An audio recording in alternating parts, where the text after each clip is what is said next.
All right, Mosh. Guess we'll just sit here and wait for the chat room to populate. It's time. What's up, chat room? I got nothing. I got no. You got nothing over there. Oh, I don't even need to watch this tonight, do I? Or my clip, or my keyboard. I might actually focus on a show.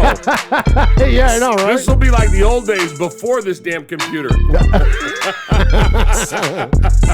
So, hey, we'll just say hi to you guys now. What's up, chat room? What's up, YouTube? YouTube. Hope that all of our good friends are in there. Ron the Materator, Michelle, Capo, Rico, Erica, Tyrone. Will they be able to, as they're watching? Oh, yeah, the live chat will still go because we're going to put this up as a premiere. Anyway, so not to totally spoil the lead there, but we're not live. No. We're pre-recorded. We are pre-recorded. And tell I don't know why my voice just got so high. You just went all Peter Brady on us. Yeah, we're pre-recorded today. We're pre-recorded because, well, here, let me just go ahead and kick the freaking show off, and then let's do that. We'll talk to you and tell you all about it. All right. See you in a minute. All right. Jackpot, baby. Raiders Fan Radio. Oakland, LA, Oakland, Vegas, Raider Nation, wherever, forever. You got your old Uncle Mosh and Raiders Fan Radio from Murf's Man Cave, taking a lighter journey into the dark side. Sit back, put your feet up, pop a top, and enjoy the ride. Here we go! Look left, look right, a leaping pass, touchdown! We miss you, we love you, and we'll see you in the Hall of Fame. When you have great coaches, then after you have great coaches, you get great players. You have a great organization, and you tell them one thing: just win, baby. Way up the middle, intercepted Filipiano at the 50, time running down. Oakland football, and I think Oakland victory. The Raiders have scored on the most zany, unbelievable, absolutely impossible dream of a play. Well, I love this team. I think this team can win. I think this team can win.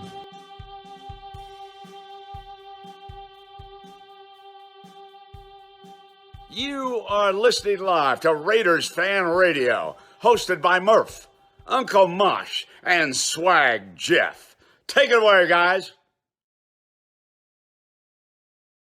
Why, thank you, Brett Musburger. And what is up, Raider Nation? Your buddy Murf back once again for another what we trust will be a fantastic episode of Raiders Fan Radio. Episode number 222 of Raiders Fan Radio, coming to you live from the palatial Murf's Fan Cave Studios, otherwise known as my bonus room. Yeah, and so this is going to be an interesting show tonight because it's, as Pastor says every once in a while, it's just usins.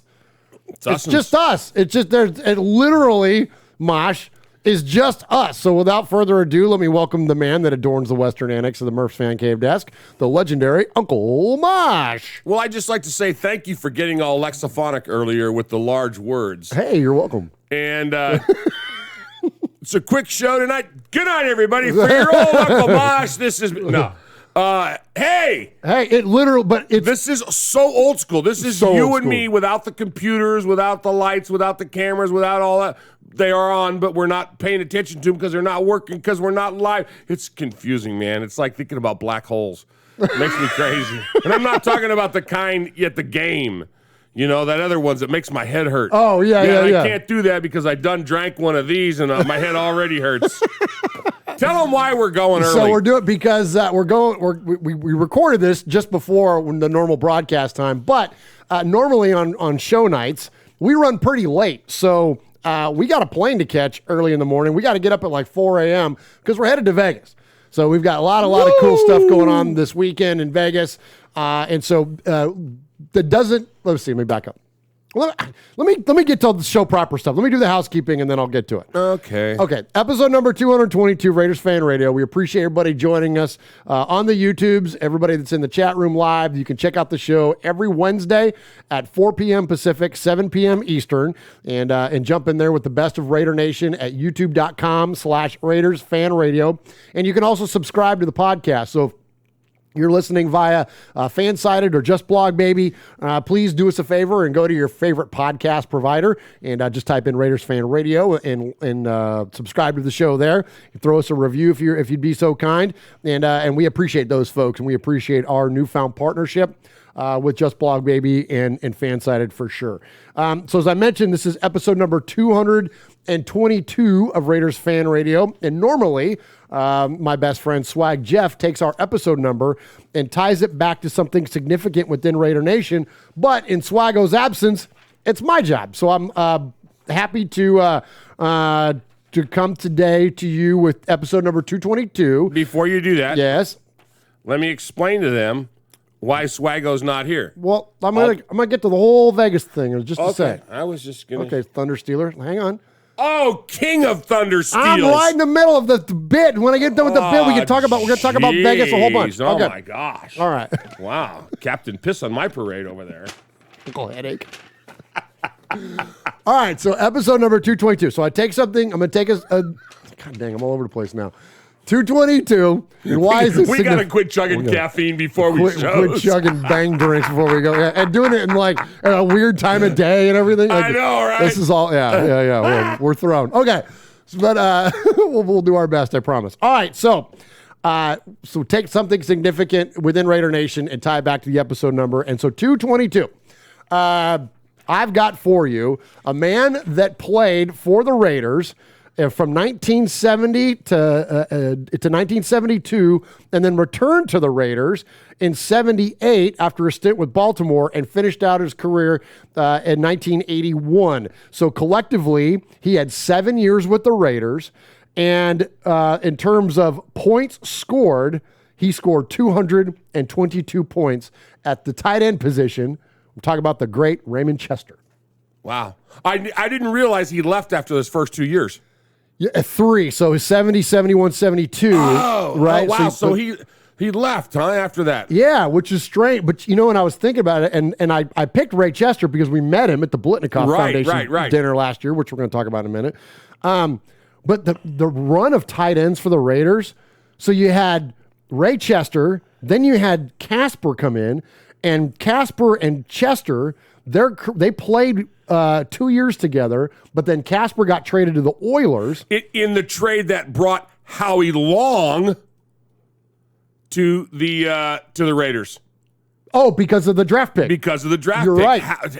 Casper left, and I got that off of our buddy who does Rich Schmelter, which you got to listen to those two back to back. The one about twos and the one about Howie Long. How just unilateral their stuff was. It was amazing. But I didn't realize that's how we got Howie Long, was in the Casper trade. On the Casper trade. That's how we ended up with that crazy. pick. I know. Isn't that cool? So, yeah. So then you went, but then, so Casper gets traded, but then here comes Todd Christensen. So we had like Ray Chester, Dave Casper, and Christensen like back to back. And their careers all kind of interwove with each other. I mean, fascinating. I mean, so we never had all three of them at the same time? No, never all three. It was either one or two of them at the same time. Yeah. That's cool. And so really cool. So I didn't realize this either. And this is why I like doing these segments or when you're hearing what Jeff does it. Ray Chester was Pro Bowler his first 3 years in the league, was Rookie of the Year. He had scored 7 touchdowns back-to-back his first 2 years, and then 8 in that third year before getting traded. And then as soon as he came back to the Raiders, he only had 2 touchdowns that first year, but then he had 8 again the next year. Like the dude, like way prolific. So now's when I just want to channel my inner Al Davis, because I'm like, what lucrative trade could you have made to get rid of that guy after year 3? Oh, yeah. I don't know why. Was it one of those no players bigger than the organization, or because you don't think of Chester as an overly egotistic kind of guy? No, super humble, cool. That's dude, what I'm saying. So I wonder what he got in that.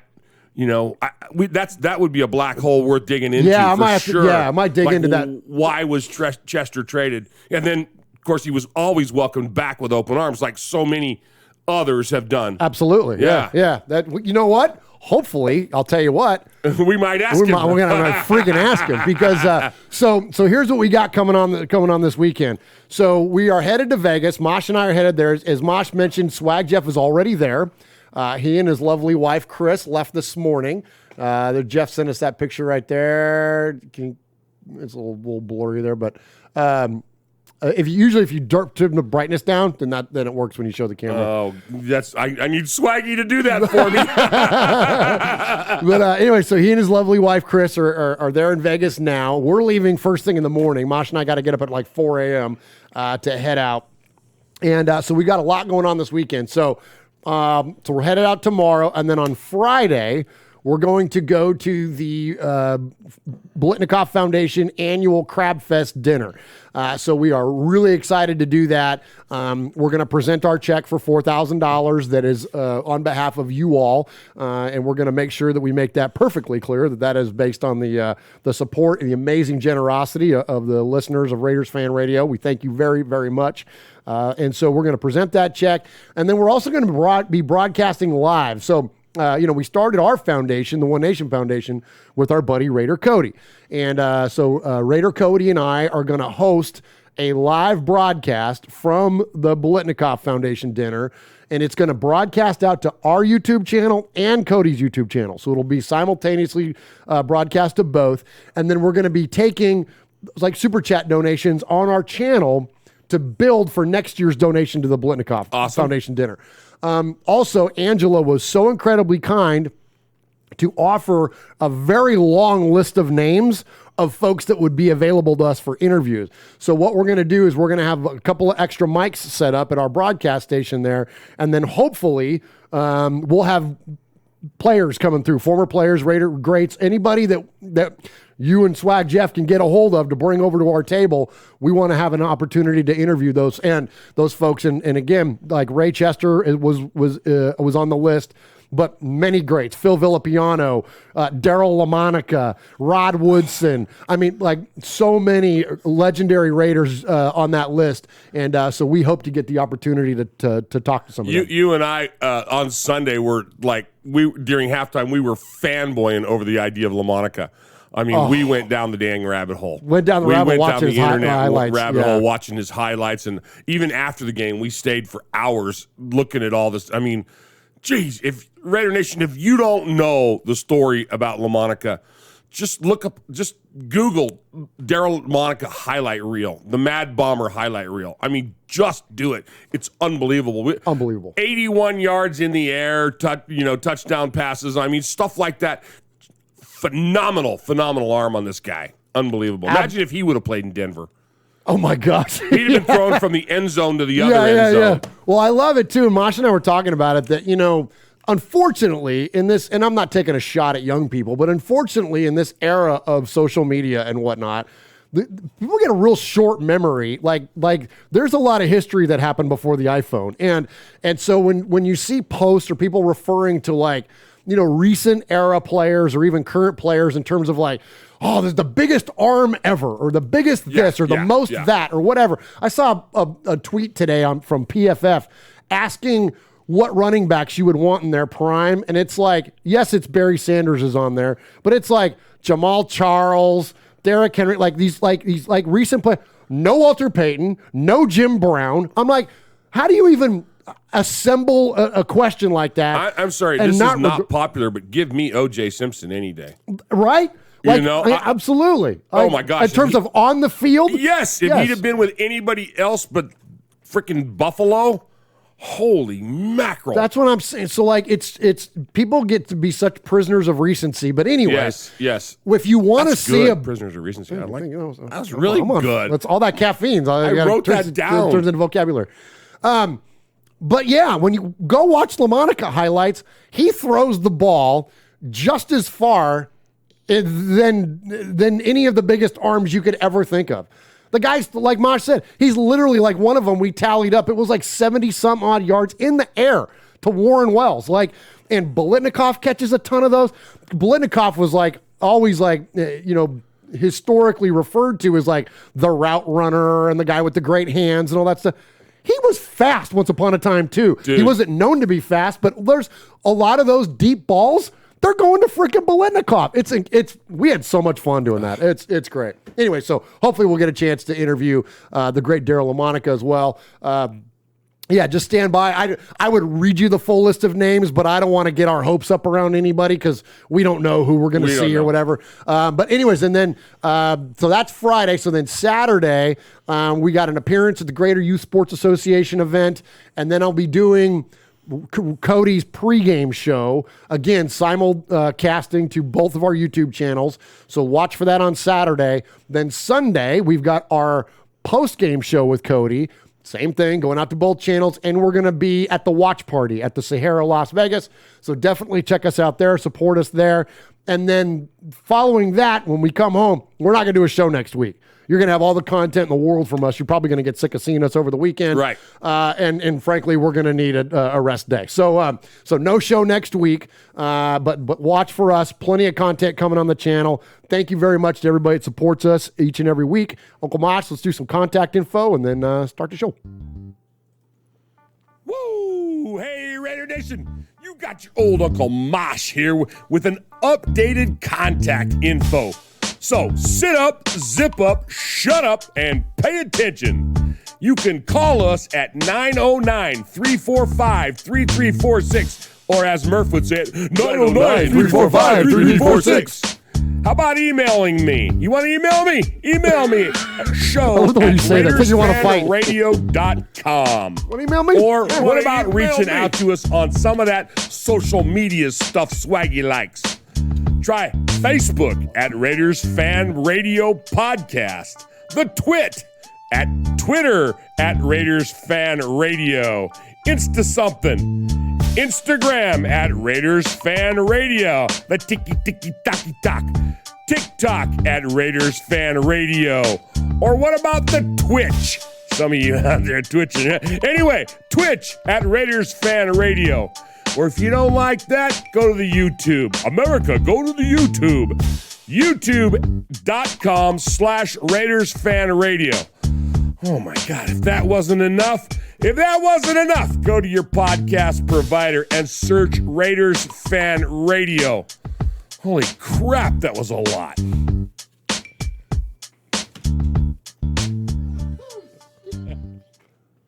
Good. All right. So let's go ahead and jump into this episode of Raiders Fan Radio. Or not, because I forgot I got to say one more thing. Check out also the other show that's on our network. That's Uncle Mosh mentioned it. Our good buddy Rich Schmelter, and fantastic couple episodes lately about Howie Long and about John Matuzak. The new one that's out is Cliff Branch. Oh. Cliff Branch from track star to future Hall of Famer. So definitely go out there and check that out. That's on the channel, and it gets released on Wednesdays just before the show does. So these are 10-minute blurbs, and you get so much in 10 minutes. And it's like Rich. It's like your big brother telling you something. Yeah. He's 10 minutes. He gives you the information. There's no excuse to not listen to these. It's unbelievable, the stuff. I called you and I go, did you know that Howie Long and Matuzak both won and set state records in the shot put and discus in high school? You know, because I never knew that. But and there's so much about how their careers, you know, went side by side. And of course, Al Zato, who I'm starting to be coming around big time. You know, he took Howie under his wing. Absolutely. You know, there's so much in these shows, and it's 9 or 10 minutes. I don't think any of them have ever gone over 11. I don't think so, no. And like you said, they're packed with information, and I just love it. Like, you could tell he's an author. Yeah. Because he's basically reading to you, but it doesn't sound like he's... No. But it's not like he's dictating a thing. You know what I mean? Like, sometimes when you hear somebody read on a podcast, right. like, it sounds real stale and stiff, but then not at all. Like, the way that it almost... And this is what, actually, when I first talked to him about this, about putting a show together, I said, you know what, Rich? I said, what about, like, an audio book? Because he was trying to, like, kick around some ideas to get his content up there. And I go, you're such a great author. I go, what about doing, like, an audio book? And I guess effectively that's what he's doing, is that he's writing a little chapter on these players, and then he's reading it to you. And it's freaking, I love it. Yeah, it's awesome. It's definitely something I don't miss. It's just, you know, and I listen to him over and over, because it's like, you know, especially when you're driving and you're like, oh man, what did he just say? And you don't want to hit the back button, so I'll go back and I'll listen to it again. Or somebody will say something to me because I've been talking about the twos and the Howie Long one to a lot of people that mostly don't want to hear about it. But anyway, and then I go, oh yeah, I should go check on that. And I'll go back and I'll listen. It's 10 minutes out of my life. It's 10 minutes. Yeah, good stuff. Good stuff. So appreciate Rich a lot and for the amazing content that he's given to the channel. Thank you very, very much. All right, so before we get going on the show proper, I do want to bring a little bit of humanity into this, and I hate to share the news, but Allison King, who we contributed to her cancer battle earlier in the year, passed away this last week. Oh, I'm so sorry to hear that. Yeah, absolutely. So. Condolences to the King family, obviously. Kenny King. So Kenny King Sr., of course, was a Super Bowl hero for the Raiders in Super Bowl 15. So this is his wife, Kenny King Jr., who we've become friends with, his mom. And so we're sad to hear that. So again, condolences to the family. And we know Kenny from the podcast world. Yeah, absolutely. Yeah. And so, prayers up for the family, and we're definitely thinking about you, brother. And man, that's always tough news to hear. And sorry for the loss. One more, our buddy Ramon. So I mentioned last week, we found out live on the show that Ramon had a pretty significant health thing in his life and ended up in the hospital. He's still there. And I don't know how freely I can talk about what's going on, but I'll just tell you this. It's not COVID related. It's not self-inflicted. It's not an accident. This was a thing that happened to him. He's facing a pretty daunting surgery, I think, tomorrow. But I mean, prognosis is good, and he's making some progress. And so, just if you're inclined to do so, throw some prayers up for the man. If not, just send him some good vibes and positive thoughts. And Ramon, we love you, man. And just know that us here in the Fan Cave, or Raiders Fan Radio, we always got your back, and we're thinking about you a lot. And if you want to know who Ramon is, all you got to do is watch our opening video. He's the guy with the Raider shield on his bicep and "Made Men" written underneath it. He was the guy, first guy ever to get RFR ink, and so we appreciate him and respect him, and know that he's gonna kick this thing's ass. Yep, and we know that's definitely gonna happen. All right, so let's start with some respect. So we always hear at the top of the show, we don't give props, we don't give shout outs, we just like to do respect. Respect. And so we're going to this respect is going to be pretty much the whole freaking show, because we're going to respect the Raiders in our respect. Thank you. I was just going to ask you about that. So first off, I want to respect Jesus Alvarez. And I want to respect Jesus because he sent an email, and Mosh is going to read it in a little bit when we get to the emails, but he sent an email and he said, hey, I'm an artist and I want to contribute to your foundation by giving you a piece of my artwork that you can give away on the show. And I said, absolutely, please do. So he sent this. Look at this thing. It's freaking Hunter Renfrow. For those on the audio podcast, it's an oil painting on a board, and it's Hunter Renfrow. And it's so freaking cool. I'm like, this is how cool it is. When it very first showed up, when I unwrapped it, I was like, oh my gosh, I got to keep that. I'm like, I'll just give a donation to the foundation, but I want to honor what he's done. So we'll auction this thing off probably within the next few weeks. But I am going to get a print of that made for sure, so we can hang it up here in the Fan Cave, because that thing is absolutely gorgeous. That an amazing artist there, Jesus, and thank you so very, very much for sending that in for the One Nation Foundation. All right, Mosh. We might get 2 prints of that made. Have one for the Mosh Cave? Sorry, Swag, you're not here, bud. You're not here to claim one. All right, Uncle Mosh, so listen, so here in the respect segment, let's just go ahead and respect the Raiders, man. Let's go ahead and get into the game conversation. On. Unbelievable performance in Denver this past weekend. We want to respect them all. The entire organization, of course, starting at the top of Mark Davis, but Mayock, Bisaccia, Carr, Abram, Merrick, Max, Jacobs, Kenyon Drake, Ruggs, those Hobbs, guys, everybody's name. The new guys. Who's our new guys? Oh, Square and who's the other one we like? It was spelled Faison. Faison, yes. Faison. Oh my God. Holy mackerel. Unbelievable the way they stepped up. Unbelievable the way that, look, and we've got plenty of sound bites to get to y'all on this, but we talked about it on our show that this was going to go one of two ways. that they were either going to fart and fall, and Right, it was right. either going to be an absolute disaster, or they were going to galvanize, rally around each other. No one circles the wagons like the Las Vegas Raiders. So circle the freaking wagons, and that's what they did.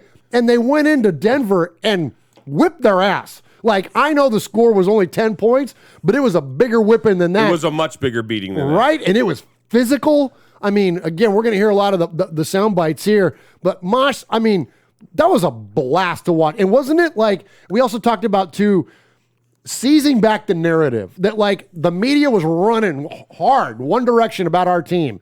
Now they're not. We took it back. Now we are going to dictate, we being the Raiders, because of course we're, high influential members of Raiders fan created content. Yes.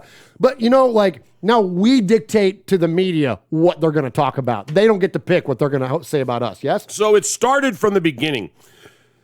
We got, of course, we lost the toss. The Donkeys chose to receive in the second half. So we start the game with the ball. First play of the game is a pass. Rico's going crazy. He's popping a top right there. Paul's going crazy. People all over the world are going crazy, going, "Oh, John Gruden didn't run it up the middle." I mean, we start with a pass, and then we throw a run, and then we had another pass, and it goes off the sidelines way out, and you're going, Derek, and then I go, don't you start on Derek. Freaking Ruggs quit running. And then we showed back and it was like, oh, yeah, it wasn't Derek's fault. Derek did the right thing when he realized his receiver wasn't where he was supposed to be, blah, blah, blah. Okay? And then we score. So it was within a couple of plays. My point is that it was something new. It was different. It wasn't what we were used to. This whole year has been something new, something different, something what we weren't used to. And this was just one more thing to add to that. And we're like, wait, we're not losing? We're not giving up 21 points in the first quarter?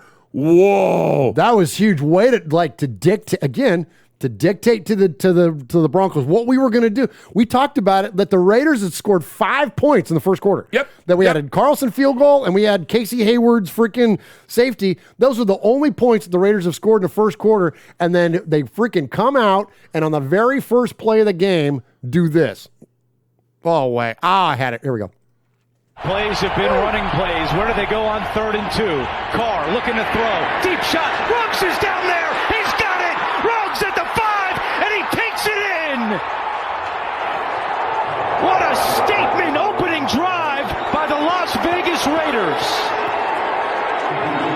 And I think the announcer there with a statement drive. And you called it. You were like, boom, there it is. Yeah. Like that, and it never stopped. It stayed that momentum the whole rest of the game.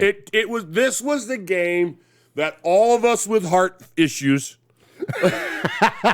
were able to put our meds aside and go back to drinking because we're like, okay, this one's not gonna kill me. This one, win, lose, or draw, is going to be fun to watch because we'd slug them, they'd come back, they'd try to get. The fact that with the touchdown, not even with the extra point, we had scored more than we had in all the first quarters put together of the season up to this point, man, it was a blast. It was so much fun to watch. So much fun to watch. And Henry Ruggs got it started and then never took his foot off. He's a dang blast to watch. And look, this isn't an I told you so moment or a we told you so moment, but look, everybody that was getting on him last year, we kept telling you, he was drafted kind of as a developmental guy anyways, and typically with wide receivers, it takes them 2 or 3 years to start really get their feet. Like, you can't compare him to the wide receiver class that he came in with because those guys are kind of all collectively doing unprecedented stuff. Well, now here comes Henry Ruggs, man. So last year, he had 26 receptions for 452 yards, 2 touchdowns on 43 targets in 13 games, okay?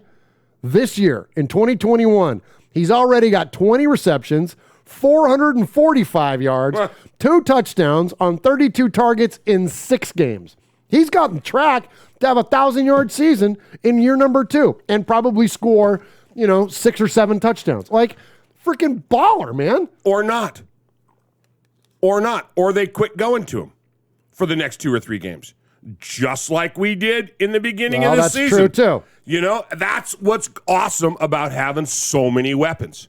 Quit throwing to him. Go back to Waller. It might be a Waller day or whatever. You know what I'm saying? Go back to Renfro. It doesn't matter. It doesn't. Kenyon Drake. Or Kenyon, my new hero, Drake. Thank goodness. It's the reason that we drafted him was exactly what the Raiders did with him. And look, I don't know if I totally buy into the, John was holding us back with his play calling, whatever. Like, I don't know. I understand what people's points are, and I think they're valid.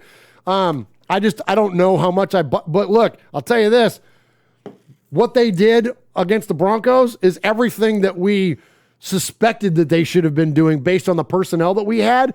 And whether that's Olsen or whether that's Carr or a collective between the two of them or whatever, clearly something changed and it looked awful good because the whole point of drafting Kenyon Drake was that we heard in the offseason, well, he's a route runner. He's got great hands. He's almost like a slot receiver playing running back, blah, blah, blah, blah, blah.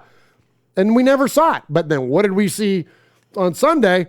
Him on that one, it wasn't even like a traditional wheel route where he like roll out and go up the sideline. It was like an out route, and then he turned it up. Yeah. But that was gorgeous. Like what? It was beautiful. And Derek, that freaking touch on the. Oh man, that was cool, man. When in 5 or 10 years down the road, when the narrative about this season is written, they're going to say, and you don't have to even comment on this or correct me if you think I'm wrong, because I personally don't care. But what's going to happen is people are going to say John Gruden, right, wrong, or indifferent, however you think about him, he and Mayock started building this team, building for the future. We started off with the great 1-2-3 punch on our first 3 games. We lost that first game. That first game that we lost, it was a stinker. Everybody's entitled to have a stinker. The second game, there's no doubt in my mind, people are going to look back and they're going to go, the Raiders were distracted. The team knew what was happening. When we played the Bears, there's no doubt in anybody's mind that was not the team that showed up and played against the Bears, was not the team that won the first 3 games of the season. The team that won the first 3 games of the season was the team that bounced back, recovered, and went and kicked the crap out of the donkeys in Mile High Stadium. Absolutely. And that's going to be the narrative of this season. Right on. And we may lose another game because everybody's entitled to a stinker, but this team is a good team. And you take the Bears game and the distraction out of it, we could have possibly only have 1 loss on our hands at this point. That's a great because point. all the crap and all the malign talk that was put against our O-line after the Bears game, there's a lot of guys on there who aren't old pro vets. Okay, there's a lot of youngsters on there, and maybe they don't quite know how to handle the adversity that came upon them 11 days ago. I think that's a great point, Mosh, because guys are still guys. They're still affected by their surroundings. They're still affected.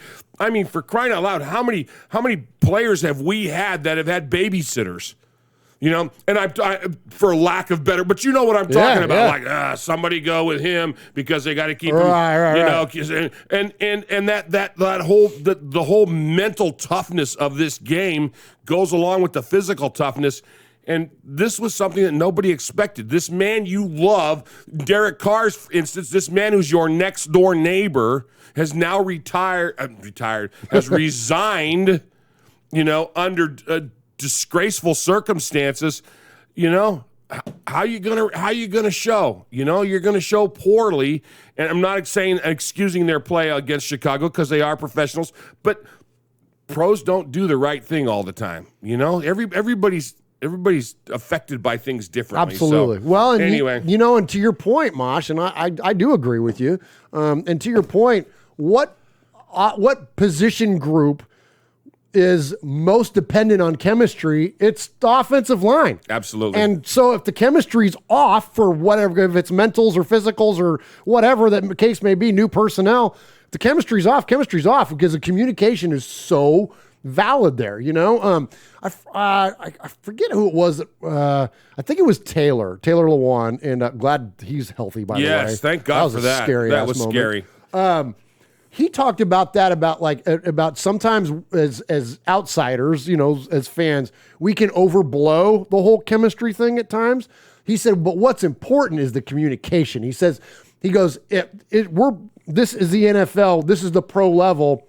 If you're coming in to play right tackle, I know you can play. Now, how good can we all communicate up and down the line? That's the difference. So it's not so much that it's like, yes, there's a difference in talent and all that kind of stuff, but like that whole idea of like, oh, the line needs to gel, like it needs to be the same people all the time. He's like, that's not as important. What it is important though is how we talk to each other. And so, so if you got, for whatever reason, you got something in your mentals and you're not communicating well, then you have a crap day against the Bears, right? It was fresh. Boom. All of a sudden they know something's happening. This is not good. This is not going to be pretty. It's going to end ugly. We've all had that. I've had 1,000 days in my working career of 50 years where I've had to go to work with excuse me, whether it was when my mom was sick or whether, something was happening in my personal life, and I'm supposed to go and do my job. And I'm a professional. I may not be a professional football player, but I'm a professional, and I have to do my job, and I don't do my job to 100%. Everybody has that. Nobody's life is perfect, okay? So there's... I'm not giving them a pass and I'm not giving them an excuse, but I understand what they went through. And, so it's there. I think it's fair. And I love the fact that they responded well, That's last the thing. Sunday. That's always the key, right? And I tell my boys all the time, your character's not defined by the mistakes that you make. Your character is defined by what you do in response to those mistakes. And so if the Raiders would have continued down that path, which is something we've seen them do before. Yep. Like when adversity strikes, they just kind of slowly go downhill. But did they have leadership in a position That's the difference. At the point? Did they have the Mayock? Did they have the Bisaccia? Did they have the persons that the Derek? Who knows? We don't know who in that locker room. We don't know if it was Carl Nassib. We don't who was. I'm saying that name because he was one of the sects, the groups that were maligned by some of the things. Absolutely. We don't know if it was an African American player. We don't know if it was Derek Carr, who's Gruden's next door name, his boy.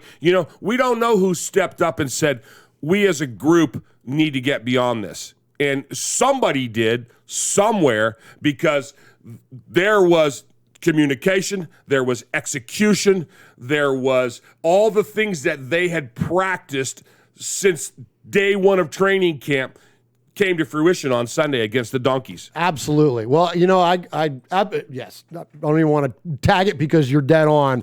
I will do this, though, and I'm going to jump around a little bit on these audio bites here, Mosh, because I think that this is a great way to really put an exclamation point on what you just said. So in the last episode of Bussin' with the Boys, shout out to Boy Will Compton, he had a nice little segment on Coach Bisaccia. Oh, okay, and so cool. I'm going to play that for you. And speaking of his leadership, come on, Rich Bisaccia, dude. We can't talk about the Gruden stuff, about what went down with the Raiders, and not talk about the boys being 4-2, locking the fucking doors, dialing in, and playing for each other, because it was awesome to see those boys beat the shit out of Denver, especially after a week of adversity that they did have. And to speak on Coach Bisaccia for a second, I am a Coach Bisaccia fan, not because I want to still play for the Raiders. People joke with me on that. I would love to play for the Raiders again. But Coach Bisaccia has more respect in that locker room than I've seen a coach have for a group of players. That's huge. And that is real. Our special teams meetings, I would get cussed out all the time because they would have meetings before the meetings, like a breakfast club of special teams, because all the special teams guys would go and sit in his office. They'd catch up about family stuff off the field. Obviously, you'd go over game plan stuff, but it was like something that wasn't on the schedule, would be like these little secret special teams meetings that they have all the time. And just the respect that Coach Bisaccia has, I can't speak on it enough. That dude is seriously a leader amongst players. And he's all time, man. He's somebody that when Max came on, he texted me. I was like, hey, you're going to have Max. I heard Max. He's so fired up to come on your podcast. Remember the responsibility that you have as a leader sharing a story like this, and make sure you take care of him. Because his story is it feels safe. It's something that he's going through right now. So essentially, like, don't do anything to harm him. He's so excited. Like, you have a big responsibility having him on. And he was somebody when I had that I did that little pre-training camp blog about the undrafted guys, the gritty guys, read this blog or whatever I did on Barstool last year. He was somebody that reached out to me and texted me about that article as well. He's just like, I'm just a big Coach Bisaccia fan. I really am. And I know he loves those guys. I've actually heard he's gotten a little soft and a little more sentimental because he's like, he talks about memories and stuff because, he's getting older now. Careful. But he's one of those guys that like continues to have personal buddies. relationships even when the guys are done playing for him. Dude, he's the best guy for this job right now, whether or not they keep him. I'm a believer in Coach Bisaccia. He's got his little glasses that hang from his neck all the time. Easy. He's the fucking man, dude, and they should be stoked to have him, and he's more than capable of having that job. All the fans should be at ease. They should be fired the fuck up about it. I know the players are. They obviously perform very well with him, for each other. In light of all the shit that came out, the unfortunate stuff that came to light. But that's my spiel on the Raider Nation, bro. They should be stoked. They should be stoked to have him. Isn't that cool? And we are. We are. Look, I know we're only one game into this thing and not to get, too far ahead of ourselves, but I don't see any reason why if they continue on any level of success for the rest of this season that he isn't our head coach going into the 2022 season. And I think it would be certainly welcome. All right, let's get into some more of these sound bites. Let's check in with, since we're doing kind of post-game stuff here, let's check in with Derek Carr. So again, speaking of the leadership and kind of speaking about like what happened not only on the field but in the locker room before the game. We had to step up and be a voice, and we had to step up and be a voice, and it's fair to think that way, obviously, with everything that's going on. Again, there'll be a time for the emotions of all of that, but now's not the time. We have time. If anything, what this did is brought us for sure brought us closer with talking with the guys and meetings and all that kind of stuff. Proud of where we're at and glad for our organization to get a win. We needed a win bad this week. Sometimes when you get punched in the gut, it's hard to bounce back, but we were able to do it. So we definitely needed it. We got one, and it definitely feels good. I love that, man. It's again, it brought unity to the team. Mm-hmm. We're like the last time we saw the team get nailed with adversity like this, and we talked about it going in it like, like before we knew about the Gruden thing, but when we kind of knew what was going on, I guess, at the time of that Chicago game, we were like, this is 2017 all over again. Like something's gone on. Like this locker room is divided. They're quote distracted, whatever. That's not what's going on now. Like it's so refreshing to see the way that the team responded. I mean, even if they lose next week, like to know that they did this in the moment, that it galvanized them and unified them, I think is fantastic. Let's get to another post-game comment. Let's check in on the other side of the ball. Freaking Max. Come on, Max. God dang, he had a great game. He's a beast. And we're going to hear from Baldy on Max here in a second too. But let's check in with Max post-game with NFL Network. How would you describe the way you responded? I talk about it all the time. This team, top to bottom, is resilient. We have great character in the locker room. We have guys who love football. And at the end of the day, like I said, no matter what's going on, we're here. We work way too damn hard to not show up and put a great product on the field. So I'm glad, we just came out here and got the win. Rich Bisaccia getting the game ball? Oh, absolutely. I'm going to give him a few. You're going to give him a few? Oh, yeah. He's going to get my game ball, too. Quickly, because earlier in the week, you said he's had so much influence on your career. Yes. What about the way he galvanized everybody and organized things this week? Yeah, that guy, I can't say enough good things about him. The second I came in the building, he took me under his wing. No matter what, if I needed something in life, in football, in anything, he's always that guy I could go to. And, once he got the job, I knew he would do a great job. And it's great to see him with a smile on his face. But this is just a start. We got to keep going and keep winning games. So the Raiders' defensive line last year, Mosh, had 16 sacks for the year. They've already got 15 and a half this year. How much does Max have?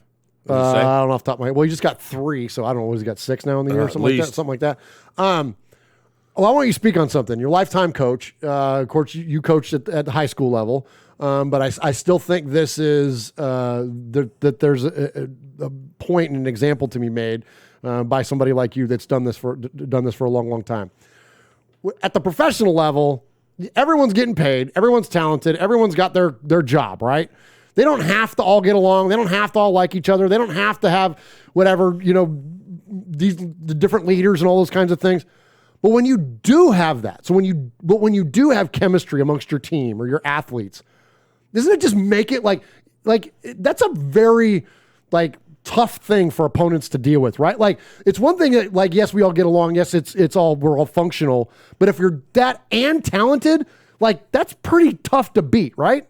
Any coach that's worth their salt will tell you, I would rather have a team of an entire team, an ensemble, if you will, of players that are willing to work hard, not complain, do what they're supposed to do, enjoy what they're doing. You don't necessarily, I wouldn't call running wind sprints fun, but you're enjoying it. You understand the game. You understand the concept. Then have 2 or 3 star players, one that can throw a pass and one that can catch a pass, and that's what you put all your eggs in that basket. It's much better to have a group of folks. Look at some of the winning football teams in collegiate history. Alabama, they have 180 guys on the sidelines, right? Yeah. That all gel for Nick Saban. Maybe 5 or 6 will get into the pros, okay? But they all understand and they all buy into it. The Clemsons, some of those, of course, they all come to us. But you know what I'm saying? Yeah. The man, Alabama. Yeah. All Alabama players scored touchdowns the last game. I know. How crazy was Yeah. that? But what I'm saying is that to have a group that gels makes it so much better for every... Is that your phone? Oh, I'm sorry. It's an alarm. I set it for 3:45, meaning tomorrow morning. Oops, I better fix that. But yeah, it really is better to have a group that can get along, right, wrong, or indifferent. And you made a statement earlier. You said that the locker room was divided. I don't see the locker room as ever being divided like it was in 2017. I see the locker room as being in chaos. And there's 2 different things. Okay. Because there weren't going, should we hate him? Should we love him? Should we still? No, it's like, what do we do? Where do we go? Right, good so point. Does it take a Max Crosby going over and putting his arm around somebody and saying, Nassib, we play together, we're still going to kick ass? Does it take Derek Carr going over to his offensive line and going, you guys are young, if you want that present at the end of the season, there's that. I don't see that our locker room was ever divided. I see it was in chaos, and it took the leadership from within and from the bigger picture within the organization to bring it back together. And that's what you have to do as a coach. You want to be able to look to your leaders and go, yeah, let's get this back where we need to be. We may not be the most talented team in the NFL, but if we play like a team, we can beat anybody on any given day. That's awesome, Mosh. I love it. Fire me up. All right. So I don't have the individual numbers, but I don't have the current stats, but I will give you this: the most sacks for the first 38 career games as a Raider. First is Anthony Smith with 34. Wow. But second, Max Crosby with 22, ahead of Khalil Mack, who's in third place with 21. So, that's the kind of production that we're getting from Max Crosby. Then, of course, right after that, you get Greg Townsend and Bill Pickell. But, yeah, absolutely amazing what he's doing. And, I think another point, too, is that, and I'm a huge fan of leadership and studied it. And there's a quote that I love that is, and I forget who it is by, so I can't give you the name off the top of my head. But it's, culture eats strategy for breakfast.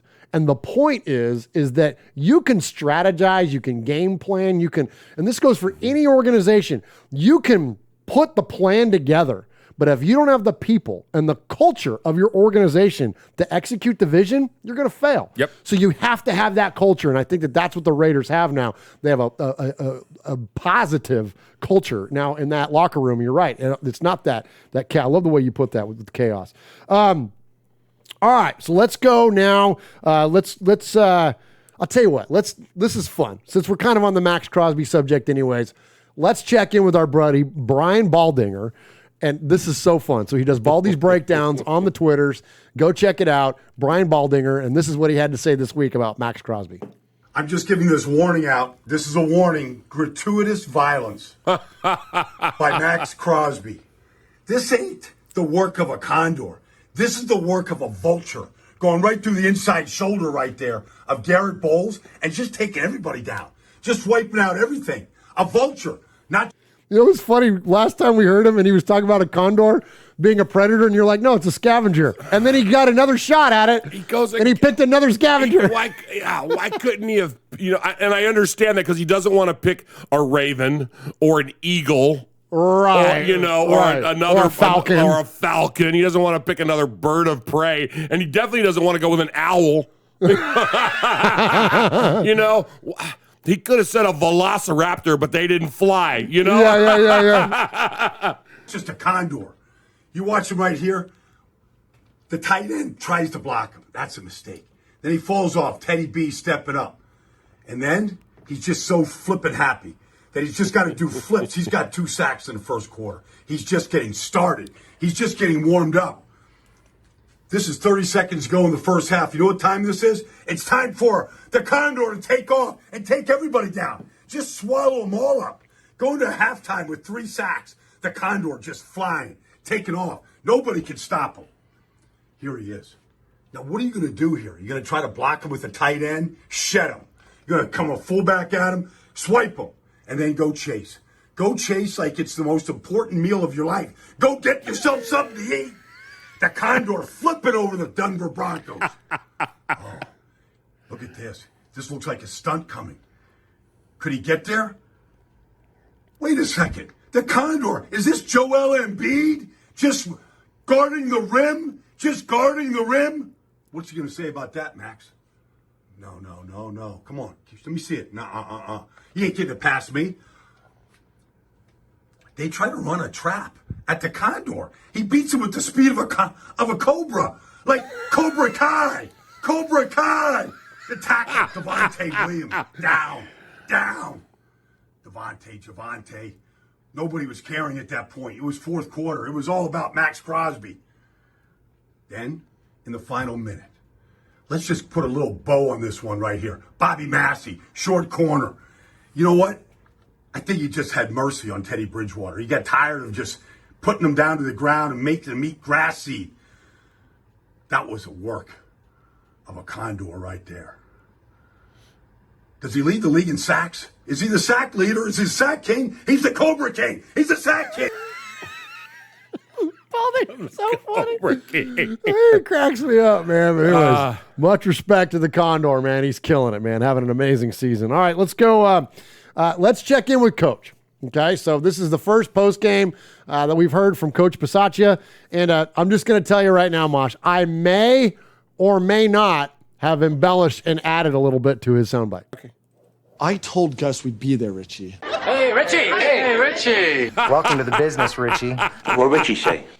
Certainly it's emotional for everybody, right? And so I think they did a good job as a bunch of grown men of handling their emotions throughout the week, putting them in perspective when it was time to go play the game. It is a job for all of us, and again, they seem to do a really, really good job with it.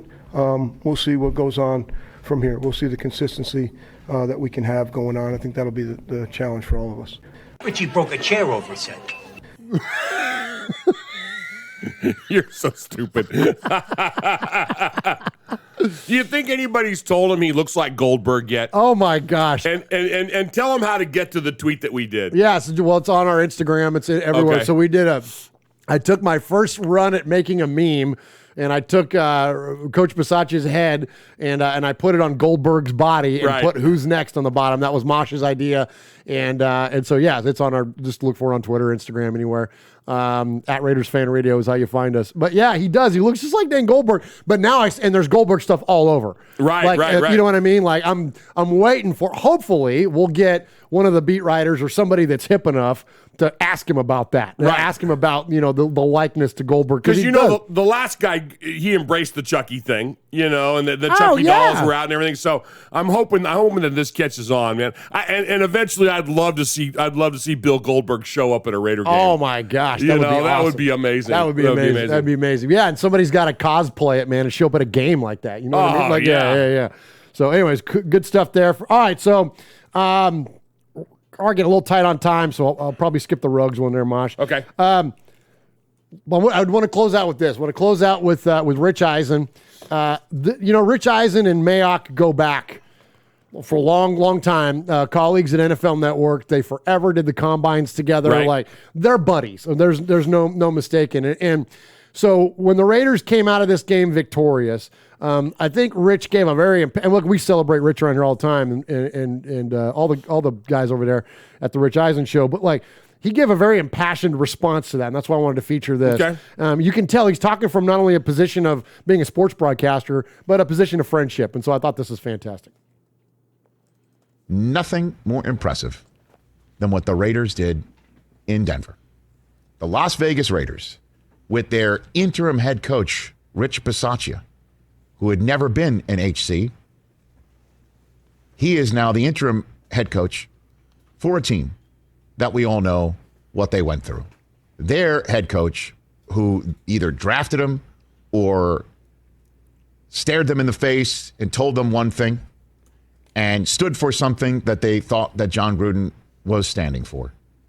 All that in the form of a rug got ripped out from underneath them. Poof, he's gone. Carl Nassib needs a personal day on Wednesday, as Mike Mayock mentioned, when he was the one who stepped forward along with Rich Bisaccia to take questions and be the face front individuals. But that team rallied around each other, used the football game itself as the proverbial and actual sanctuary. I guess I should just keep proverbial because I didn't think they were out there and praying. They didn't need it. Oh, man. I mean, Max Crosby, a hat trick of sacks on the defensive side of the ball. Just putting pressure on Bridgewater, not allowing that running game to get going. Cortland Sutton was doing his thing, but the Raiders were doing their thing even better. Henry Ruggs up top. Derek Carr playing his head off. And when leaders are needed in the locker room, he's like, I got it. So many people slag on this guy. I could not be more impressed with Derek Carr and Max Crosby and the rest of the leaders on that team. Absolutely. So I love it that he compliments Carr on that too, Mosh. The Raiders this season are outscoring their opposition after 6 games for the second time in the past 19 seasons. So far, they are +3 this season and were +10 at this point in 2011. So the Raiders' offense is doing phenomenal. I think one of the things that contributed to the offense's success in this last game, and you and I called it out quick, like we noticed it, the Raiders ran play action on 10% of their dropbacks under John Gruden. The highest rate was in week 5. They had 17%. The lowest was week 2 at 2.5%, and the league average for 2021 is 24.6%. The Raiders were running play action finally, and there was even one of the conversions, first down conversions to Waller. We were like, you even said it. You're like, listen, they need to run play action here and hit Waller on that corner. Right. And boom, that's exactly what happened. And it's like that. I think that now that's part of that. Referring back to my earlier comments about, how much has actually changed with Gruden's absence. I think that's one of them. Like they never ran play action often enough. I don't think so. And it created a lot of opportunity down the field.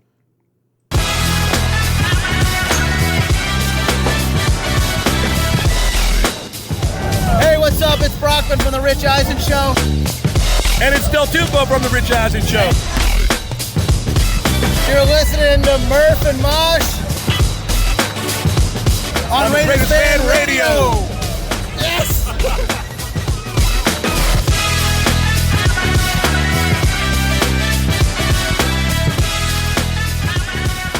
All right. Thank you once again for joining us here for episode number 222 of Raiders Fan Radio. I got to admit, it's always best when all three of us are here in the fan cave, of course. But it's weird without the chat room.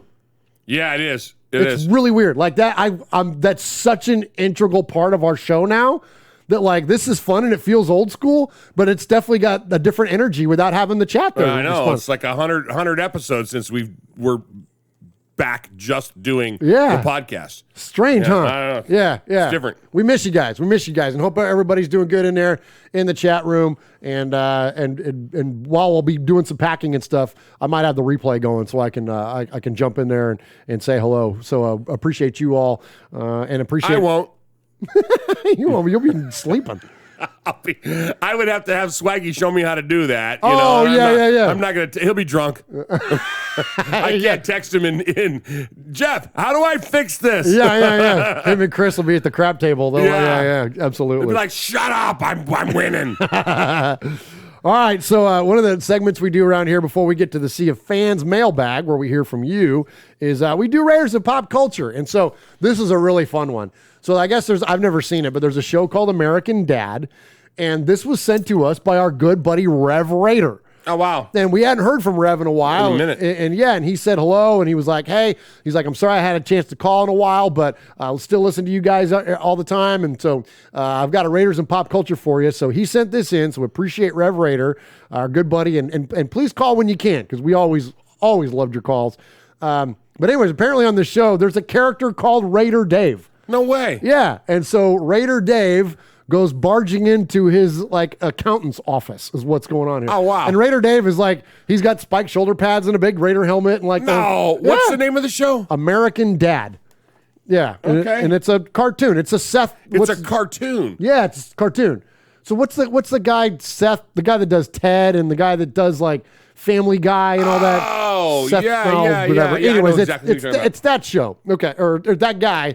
And it does the show. Anyway, so here we go. Here's Raider Dave on American Dad. Raider Dave, tax question. If I beat a man with a tire iron in the stadium parking lot, is that deductible? I'll have to look into it. If it makes a difference, he started it. His wife and small children were wearing Broncos jerseys. In Denver, no less. That's Raider country. I love that. Isn't that funny? That's Raider country. Absolutely. Everywhere is Raider country. Seriously, that is so funny. That's so good. American Dad, okay. American Dad. All right, so more of you and less of us is a good thing. And since there's literally none of you right now, because we got no chat room, let's hear from you and jump into the Sea of Fans mailbag. There he is, fading, looking. He's under the gun. He's caught, he's thrown. It is.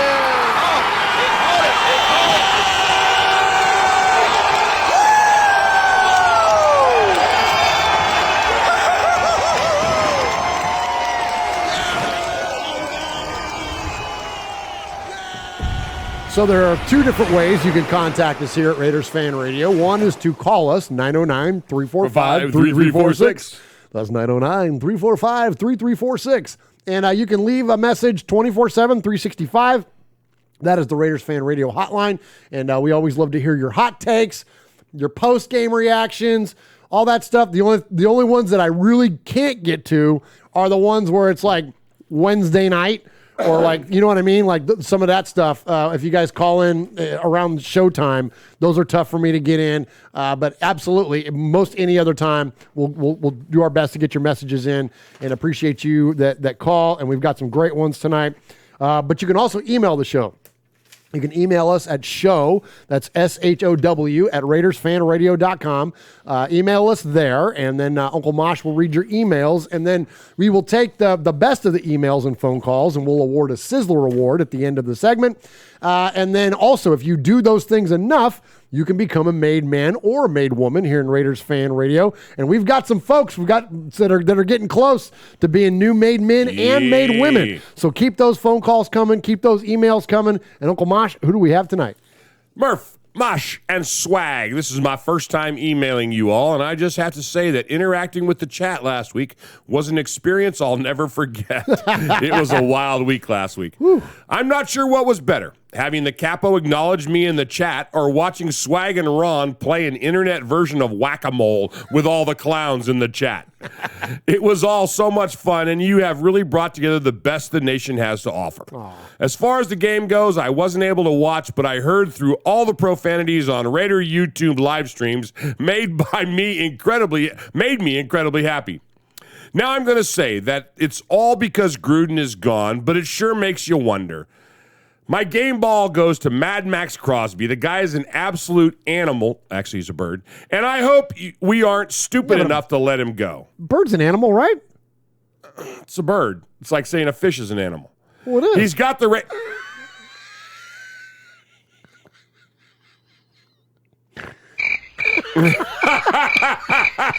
Because we're getting into some riveting radio right absolutely. Now.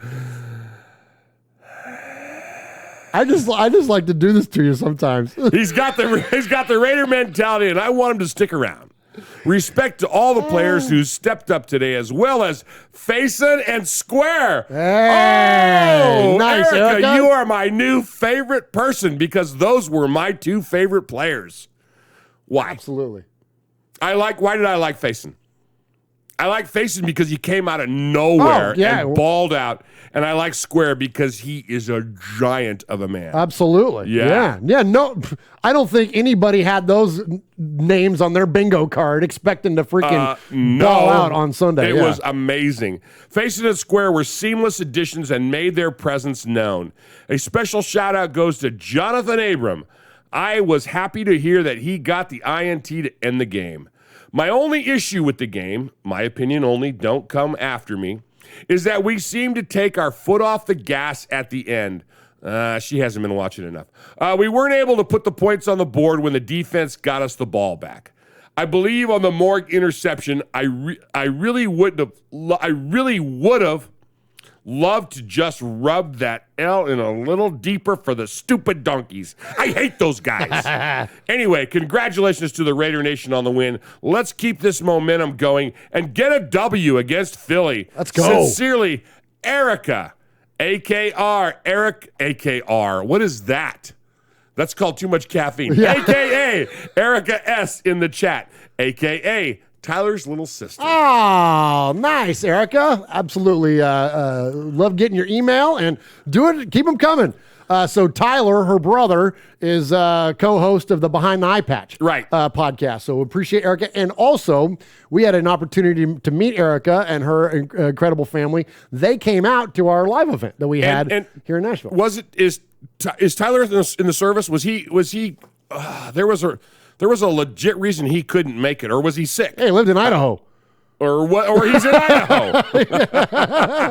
I think they're not in Idaho now, but I believe at the time, there was I think maybe it was. But just, his sister lives here, she lived here at the time, and so he was like, "Hey, go out and see these guys and say hi." Yeah, so that's why. And it was something logistically. Yeah, absolutely. So Erica referred to us beating the Eagles, of course, on Sunday. A little bit of a rematch. Speaking of Super Bowl number 15, and so just to give you the tail of the tape here, so the Eagles and Raiders, in terms of regular season, the Eagles have the advantage. They've won 7 to our 5. Postseason, though, of course, we got it's 1-0 because we beat them in the Super Bowl. But the Raiders at home are 3-2 against the Eagles and 2-5 in Philly.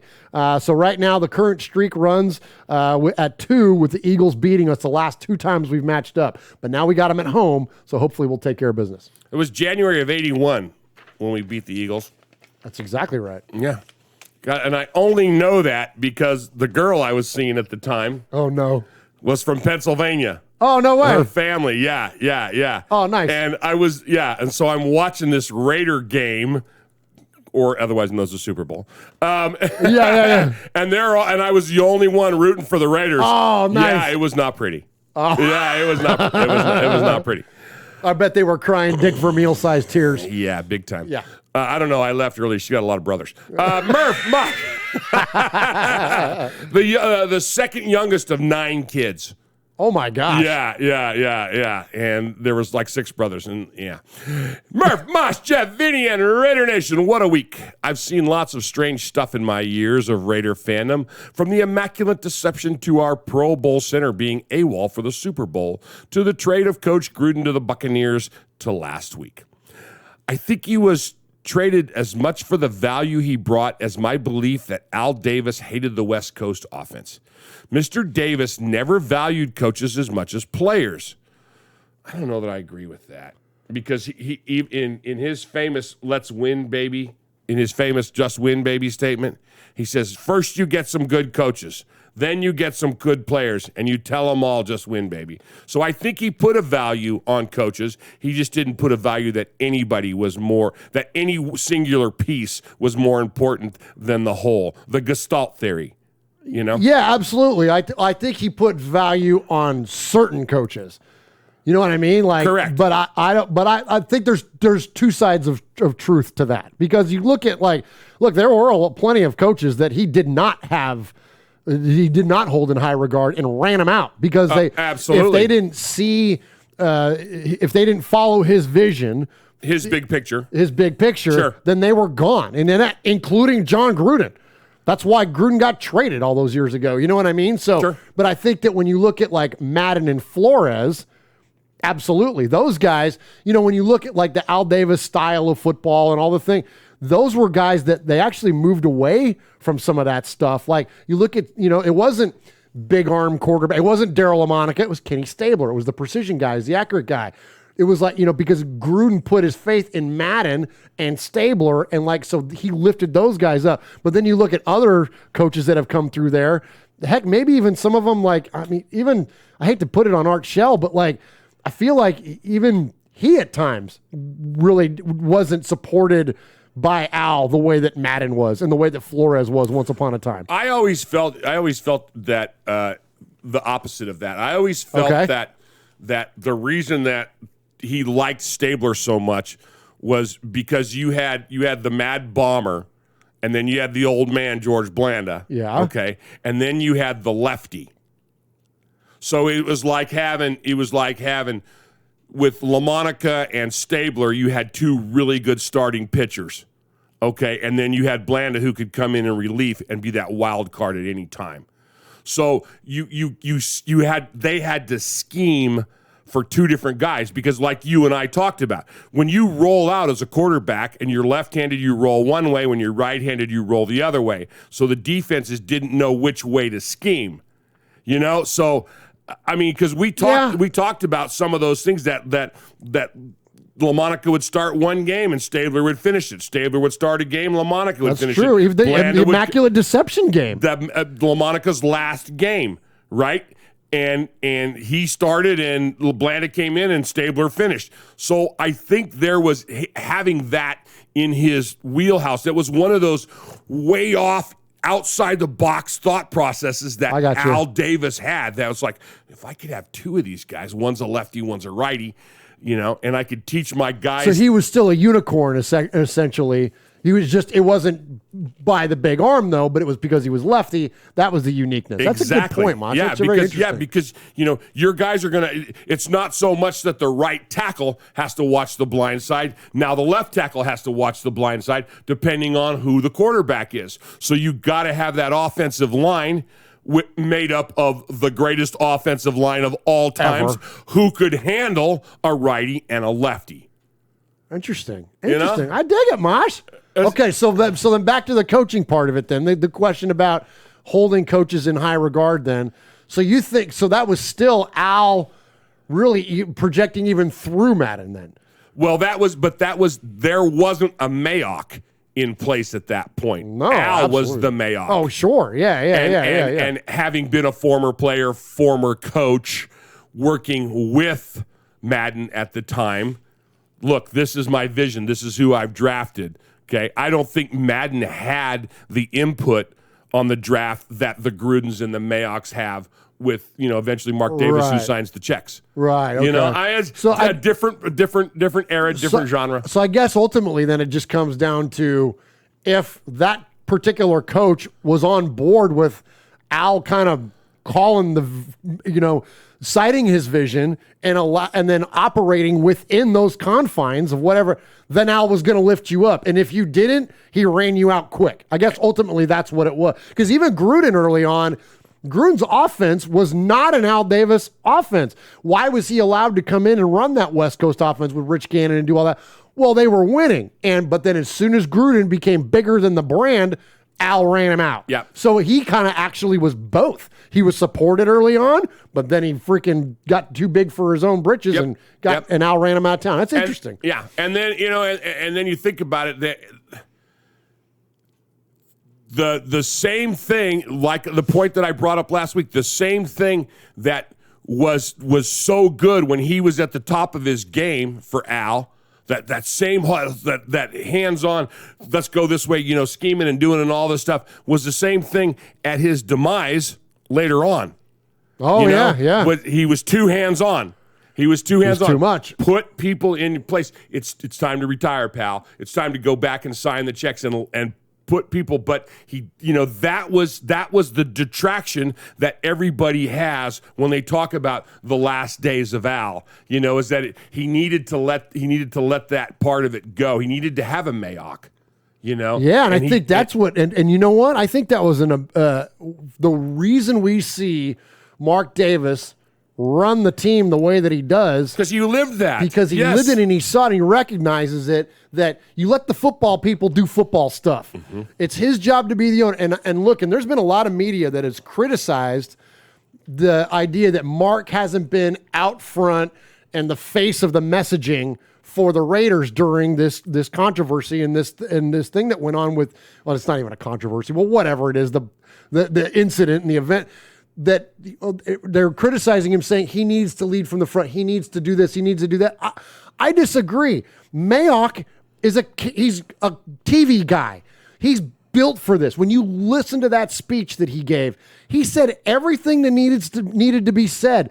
Mark Davis already made his statement. I don't think he has to be out in front of it because that's not what that's not his quote job. Like, he's letting Rich Bisaccia be Rich Bisaccia, Mike Mayock be Mike Mayock, and he's okay with them being the face of the organization. This is your box. You do what's in your box. I do what's in my box. There's a guy that is the head of football operations of a team that we don't like, and we don't like him. Okay? We never liked him. We never liked him when he played and wore that stupid orange. We never liked him when he was winning Super Bowls and when he would put on that horse face feed bag of his. But the head of football operations for the Donkeys is a good place for him because he understands football operations. You know what I'm saying? And I would never compliment John Elway publicly or privately. But the place for him after his playing days is doing exactly what he's doing right now. He's I don't know what it's like in Denver. I don't think he comes on the air a lot, but being the head of football operations is a good spot for somebody that had that mindset. You're either going to go into the announcer's booth or you're going to coach, right. Or you're going to be the head of football operations. And basically he got that from Al.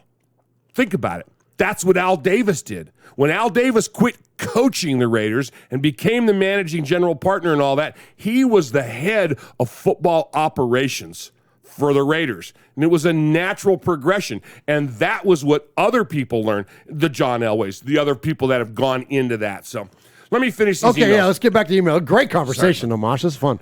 Mike Lombardi made an argument that John Gruden wasn't a good coach at all. He cited his 40% winning percentage since beating the Raiders in the Super Bowl. He also hasn't won a playoff game since the Super Bowl as evidence that Mark Davis widely overpaid him for an emotional position.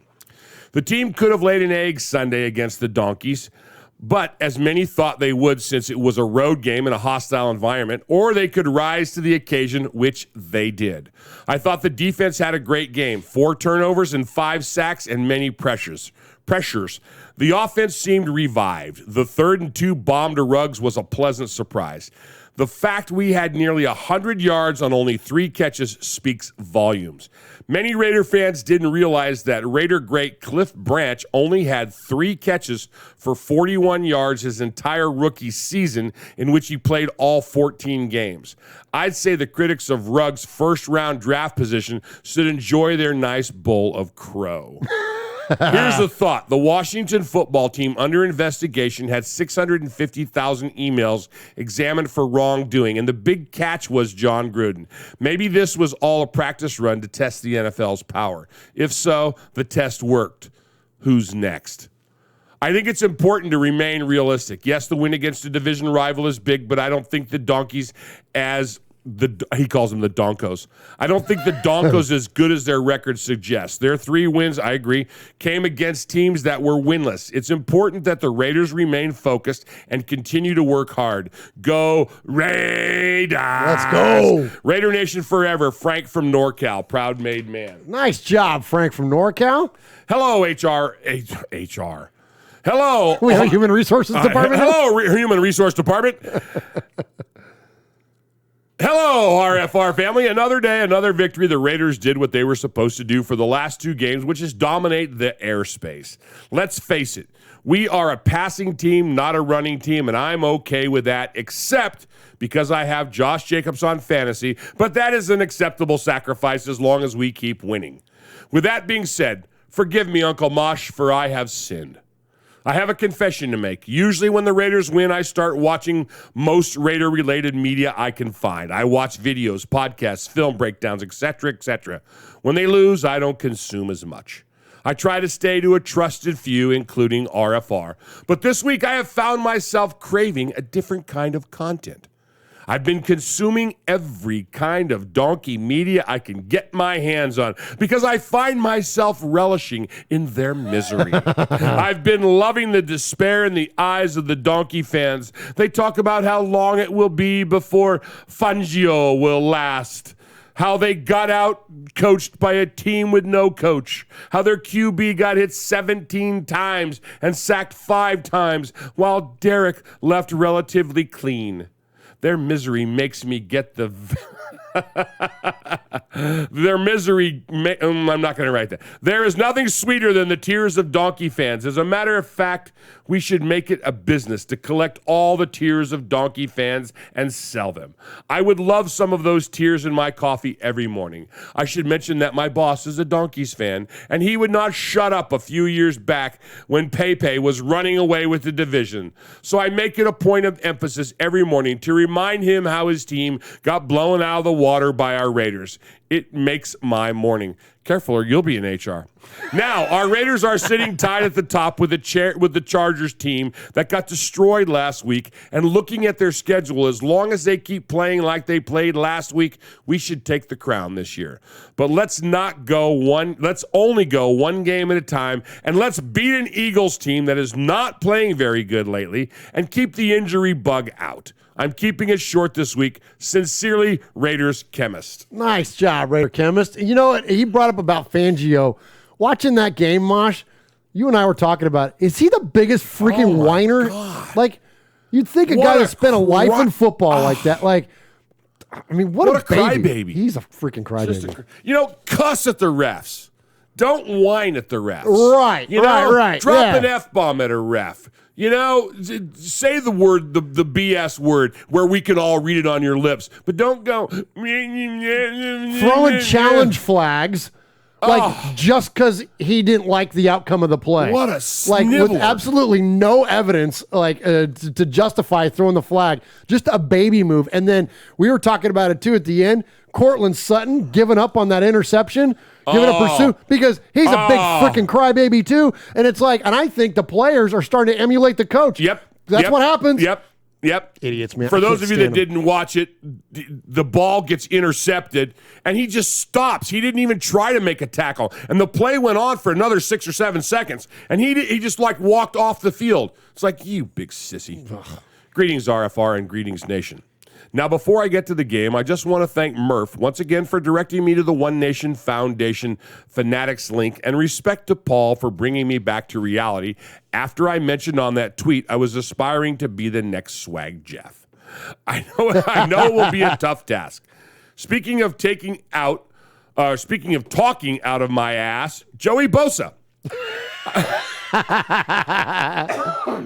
Oh, that's funny. I think the Ravens heard the QB game plan you had for Carr, and they had your buddy pizza face, A-Bear, oh my gosh, shook. Enjoy this L and go F yourself. Wow. I would say see you in Vegas, but you'll be on IR by then. Which brings me to another disrespectful little prick.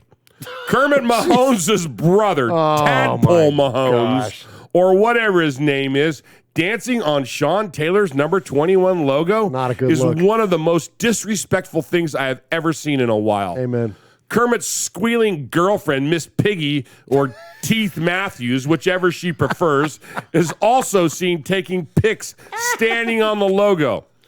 Hey, ass clowns! It's chained off for a reason! That was all in caps. I had to shout it. Well, yeah. Very classless, and their time will come. Seriously, I echo that. On to the game. Respect Bill Goldberg. I mean, Rich Bisaccia. On his first win, the team looked motivated and hungry.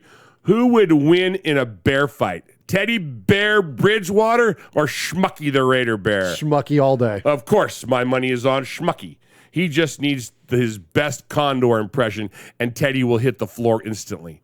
One of my favorite things was the offense didn't take their foot off the gas until late in the fourth quarter, when Chucky would have slowed down when we were up by only one score. So I think, just to go back to Erica's email and stick up for her comment, I think that's what she was talking about. Oh, was late. Okay. In the past, because Gruden never he never went for the kill. He never went for the kill, or we did this week. And so, yeah, absolutely. I'll be the first to admit I was one of the many that was not yet sold on the Ruggs pick, but I'm glad I was proven wrong. Thank you. The kid is a great player, and the scary part is he is only going to get better. Shout out to the boys from Bama for being the only guys to score TD this game. Seriously. One final thing. Did anybody notice how Abram, number 24, sealed the game with 24 seconds left? Conspiracy? We need Mikey Rader for this one. Anyways, great game, great team, great win, great show, fellas, and keep up the great work. PDX Raider. All right. Thank you, PDX Raider. We appreciate you. Good. My pops moved us from Mexico to Alum Rock, California in 1977. The Raiders had just won a Super Bowl, and later that same year, Star Wars came out. What, did you write this? My brother was 6 and I was 7. We bragged to my older cousins in Texas, who were Cowboys fans. Hey, in California, we got the Raiders and we got Star Wars. My younger brother and I have been Raiders fans ever since. I followed your show since episode 120-ish. The toughest thing is to be in this world. The toughest thing. Oh my gosh! Wow. I'm channeling You're not even my drinking today. No, I'm channeling my inner swag. The toughest thing to be in this world is a Raiders fan. However, your show has helped me make sense of our team's shortcomings and the bad times. Aww. The voice of reason is what you all have been. Thanks for all you do, RFR. The happenings in your bonus room are what have inspired me to contribute to our cause, and that's just the stuff they've seen on camera. Yeah. To the One Nation Foundation, it's my honor to be a part of what you guys do. Go Raiders and go RFR. Now let's win the division, let's win it in December, and let's make the playoffs. P.S. So proud of our coaches and players, GM, and that pumpkin pie haircutted freak M. Davis for carrying on and beating the dog shit out of the Denver Donkeys. Good. Jesus Alvarez. Hey. Our Local or one of our resident artists. We're resident art, absolutely. So we're going to take that that fantastic Hunter Renfroe oil painting, and we're going to auction that off. And so thank you, Jesus, once again. Much respect for that, and great email. Keep them coming. Greetings and salutations, fine ladies and gentlemen of the Silver and Black Raider Nation. Outsiders are ignorant to why I stay loyal, so I'll hit them with a little education. First of all, I'd like to say, I'm proud of my Raiders. We galvanized together, ignoring all our haters, all the non-believers, those that had doubt, those that put us down, those that count us out, those that make us underdogs when placing a bet. Those that think foolishly that we are not a threat. We've been slapped in the face, we've been punched in the gut, and still keep our name out of your mouth because your breath smells like butt. Asking what we're going to do, looking for a lame reason, we'll just treat it like another guy who's lost for the season. Yes, of course, losing a coach mid-season surely does suck. What goes for players goes for the staff. We look to the next man up. People always come and go. Bonded ties we sever. And the only truth I know is the nation is forever. Sorry, but it is what it is, and I know that may sound brash. This ain't the first coach that we've lost, and damn sure ain't the last. Then we go do what we do. Another defender learns of our terminology. Ronald Darby, you've been rug burned. Oh, nice. For the first time in this season, scored a first quarter touchdown, ended the half with a lead, turned frowns straight upside down. The cameraman must be a Raider fan, with footage on the sly of broken-hearted Bronco fans' early exit from Mile High. They thought we'd act like scared puppies with tails that tuck and fold, but like the autumn wind poem says, we're villains big and bold. Oh, nice. Still we storm the countryside, making hell of noise, pounding on our chests stuck out, full of pride and poise. Black's always my happy color. My mood is never gloom, and I'll wear it with the silver from the womb to the tomb. We're fighting for each other. Let's just keep it on the real. From the backups on the benches to the starters on the field. From the fans in the stands to the millions back at home who be screaming at their TVs, at their tablets, at their phones. Basatia will get us pumped up. Veins throbbed out of our necks like Goldberg after a victory. We'll simply say, who's next? Let's go! Deuces. Raider Rome, proud made man, 50th recipient, and one-time winner of Da Sizzler. Oh, my gosh. Great Tyrone job, Graves. Tyrone. You really brought it on that Man, that was money. I like the so he's our first poet. He is our poet laureate. Yeah, because we've had people sing, obviously. We're going to hear someone sing tonight. We've had impressions. We have a lot of amazing creativity. Yes. Yeah, First poet. But Tyrone, the poet good, laureate. Man. Yeah. So good. Good evening, everybody. I hope you are all well. I have to start this week's email with an appeal. There was a serious incident. Okay, straighten up here a second, guys. There was a serious incident on Sunday, and I think the RFR family can help. It seems a man went missing in the Colorado area, and police are concerned about his whereabouts. He's 32 years old, 6 foot 3 inches tall, and answers to the name Von Miller. Neutralized by Brandon freaking Parker. It seems his only discerning feature is a look of defeat, and it's almost certain that he'll be crying. He was last seen in Colton Miller's pocket. Oh, nice. If anybody has any information, please call the hotline on 3424 3424. Oh, nice. That was good. It seems I think it's safe to say we're all feeling a little better after our boys did the job on Sunday. Pride and poise in full effect. Fantastic attitude, preparation, and execution from everybody. It was so important not to hide behind the past week and use things as an excuse not to perform. What we saw was good, a performance and outcome as we could have hoped for. We looked balanced, threatening, and consistent. We started well, which was vital. There was no scripted plays, so we didn't have to see run, pass on third and long, and then punt. Everybody was moving in sync. The O-line worked well as a unit and not as individuals. We used play action effectively, and it all clicked into place. The tempo of the play calling seemed quicker and less confusing, which seemed to suit DC a lot better, and it made everything work smoother than before. If that's Coach Bisaccia's template, then bring it on. The king is dead. Long live the king. My favorite stat of the day, apart from the score, was 5 sacks and 17 QB hits. I think the last time we saw that much pressure on an opposing quarterback, Captain Cook was a Sea Cadet. My favorite moment of the game was the 2 floated passes from DC to Kenyon Drake and Brian Edwards, who decided to sprinkle some Raider dust on it by catching it one-handed for extra style. That was so It was good. beautiful. It was vitally important to get that win for Coach Bisaccia as well. The longer we've had gone without a win, the pressure would have built up, and the season could have been ugly for everyone. Now, who knows? Momentum is a funny thing. I believe the schedule was kind to us for once. Had we played an easier opponent like Detroit, the focus may not have been as intense, but knowing we were going to the Colorado swamp focused everybody, and there was a definite steel and determination. We were not going to be leaving without that W. It was such a pleasure to watch, but I found it hard to unwind afterwards. So I fired up some Joe Bonamosa and sat on the bed with a smug look on my face. An air of caution, though. The win in Denver doesn't matter. If we lose at home to the Eagles, we have to follow up with another win. A few other observations. How hard does Denzel Perriman hit people? It's straight out of the Jack Tatum handbook. He hit one fool so hard, I'm sure I heard a sonic boom.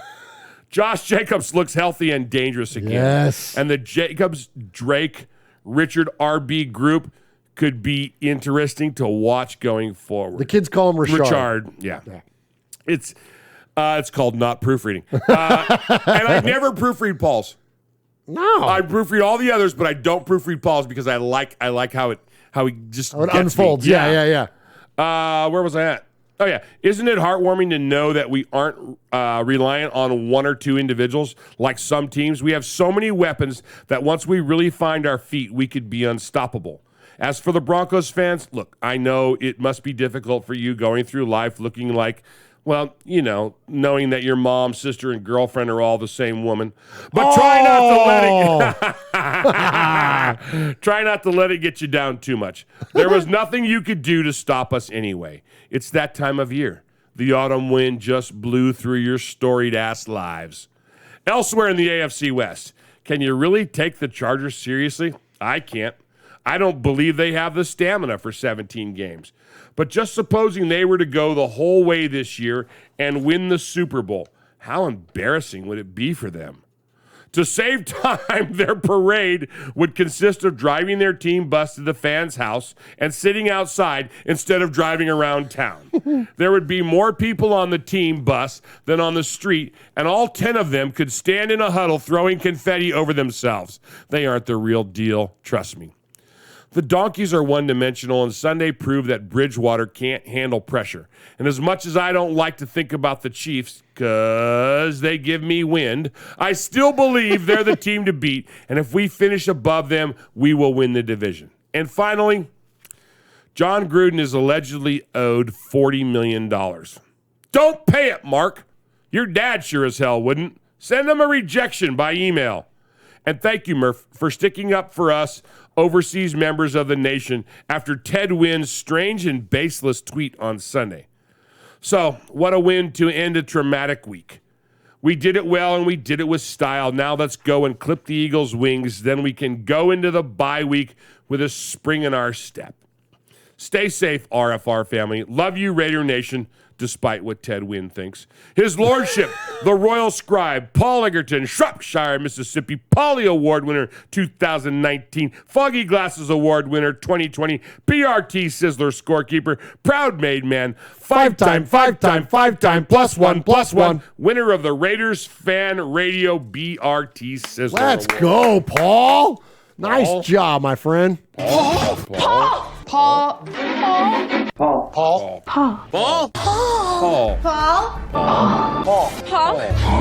Paul.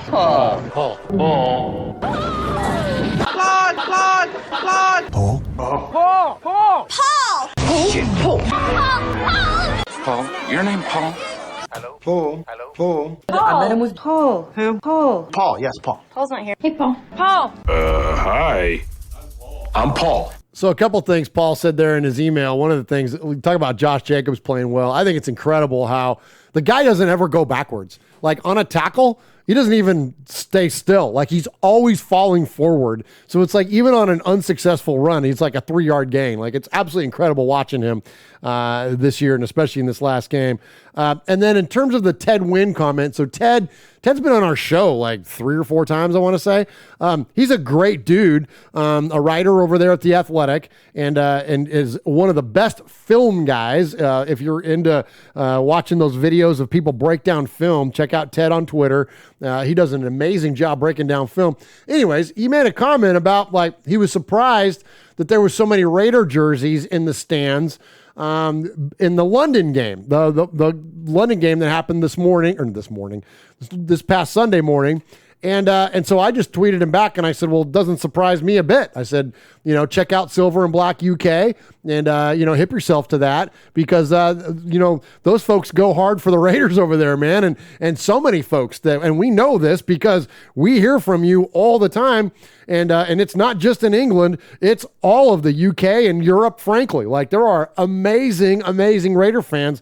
It's global, but in terms of that area of the world, like, those fans are freaking nuts for the Raiders, man. So it doesn't matter that it's 2 teams that are not the Raiders playing in London. The Raiders are going to be represented anytime that there's an NFL game overseas for sure. So appreciate those fans very, very much. And you're welcome, Paul.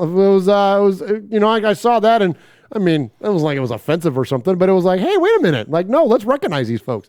Yeah, all right. Don't take a shot at our pals. Yeah, man. I mean, that's our last bastion of defense against the French. Yeah, Silver and Black UK. Yeah, no. Don't mess with my folks.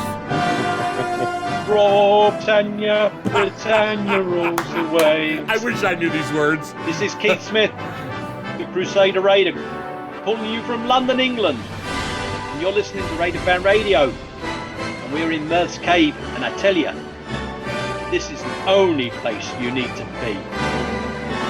Go Raiders.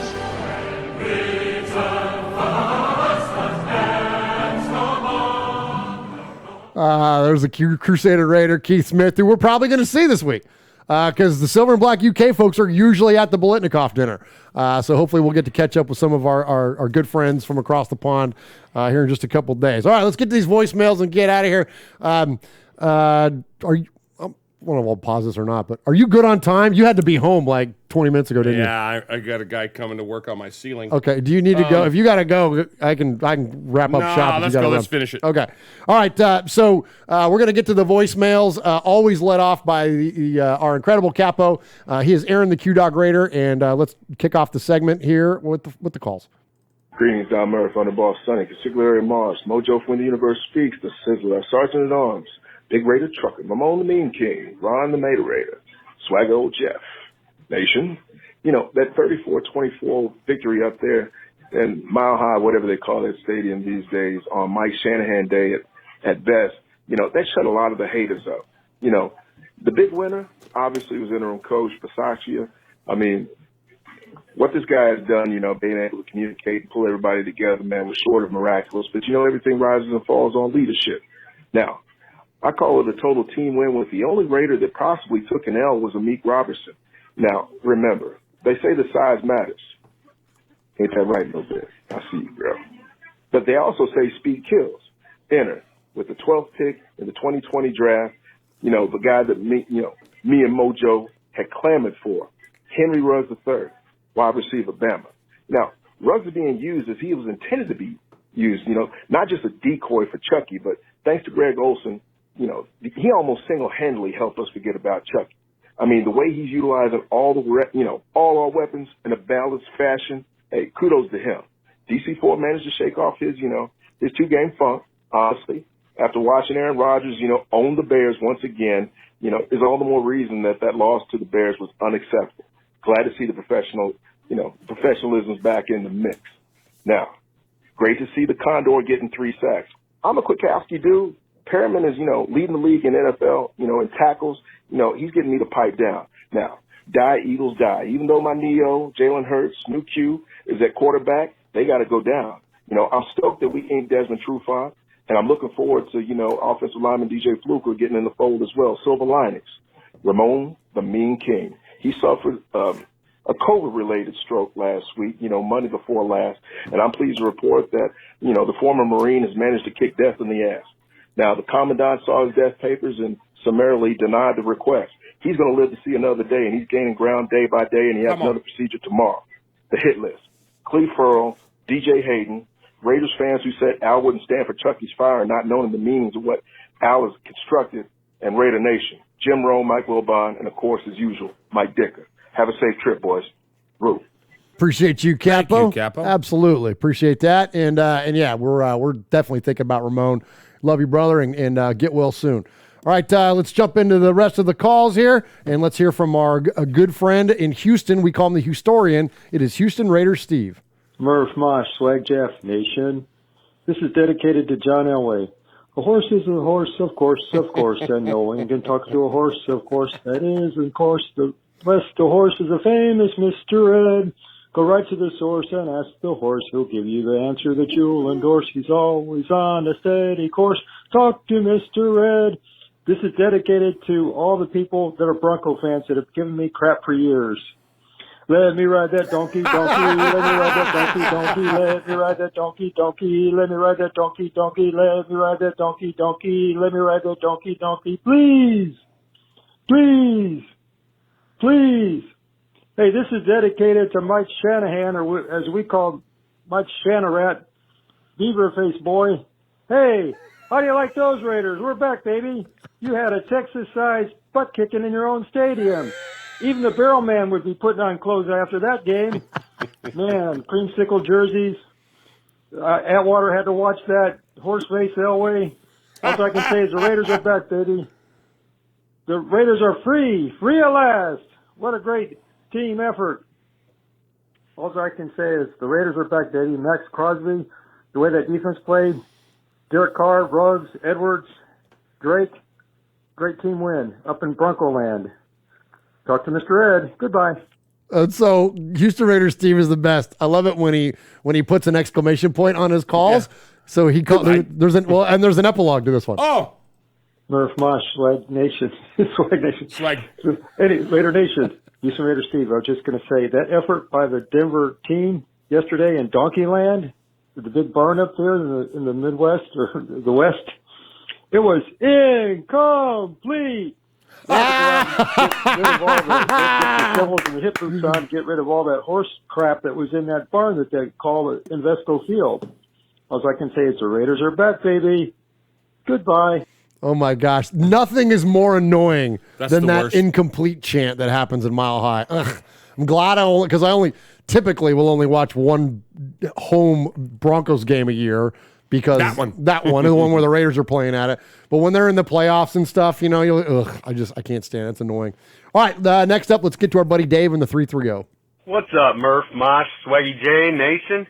It's Dave out in Ohio. Rough week, nice win. I'm feeling this team still. I'm not going to let it get me down. I'll tell you how I cope with things. I don't get much into social media. I do a little bit on YouTube, and that's about it for my social media. But when I get down, got stuff going around me, I get that angry rap playing, like some old 90s rap. I go into DMX. I went into, Brother Lynch Hung, some X-Rated. I'd normally get into some old Tech 9, but you know what? Fuck KC, so he wasn't in my playlist this last week. But that's all past us. We came out with a W. Our new head coach is undefeated. I mean, he's undefeated, baby. Let's go. So I'm so high on this team, I just went in, I ordered myself a Ford Maverick yesterday. Hopefully I get that before the end of 2022. In honor of our great Al Davis, and because I needed a new truck, and that little truck gets like 40 miles per gallon in the city. So that's what I'm going with. But let's go, baby. Let's win. All right, there's Dave in the 330. Congratulations on the new ride, man. I love the reason for it, the Maverick. Okay, next up, let's get to our the Made twins, our good buddies out there in Fremont, California. The Mangus brothers, we call them the main guy. You good, bro? Yeah, well, good. Hi. Yeah, we have to take care of one thing.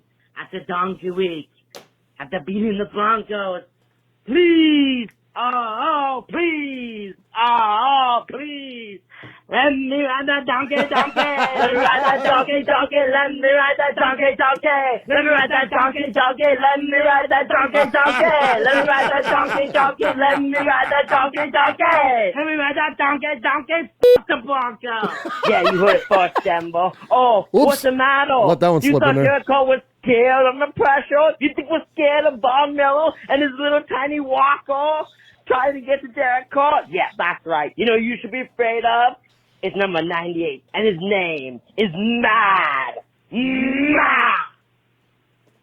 That's right. Everybody who doubted us, and here's to all the haters who doubted us. If you don't like that the Raiders are 4-2, we got 2 words for ya. Suck it! Let's go, Mangus twins. Nice job, boys. All right, keep those calls coming, man. You guys crack us up, man. We love it. All right, next up, let's get to the northernmost Raider fan. He has killed Jadis up there in Alaska. Hey, that donkey. Let's ride that donkey. Let's ride that donkey. Oh, yeah.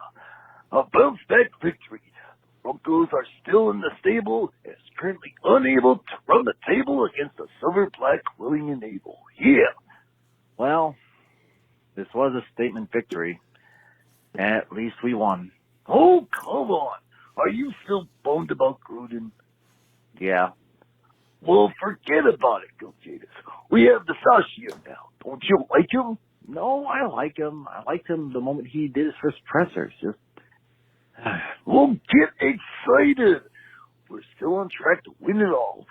The Ravens did their job, and we did ours by taking ours first and decided the bucking Broncos.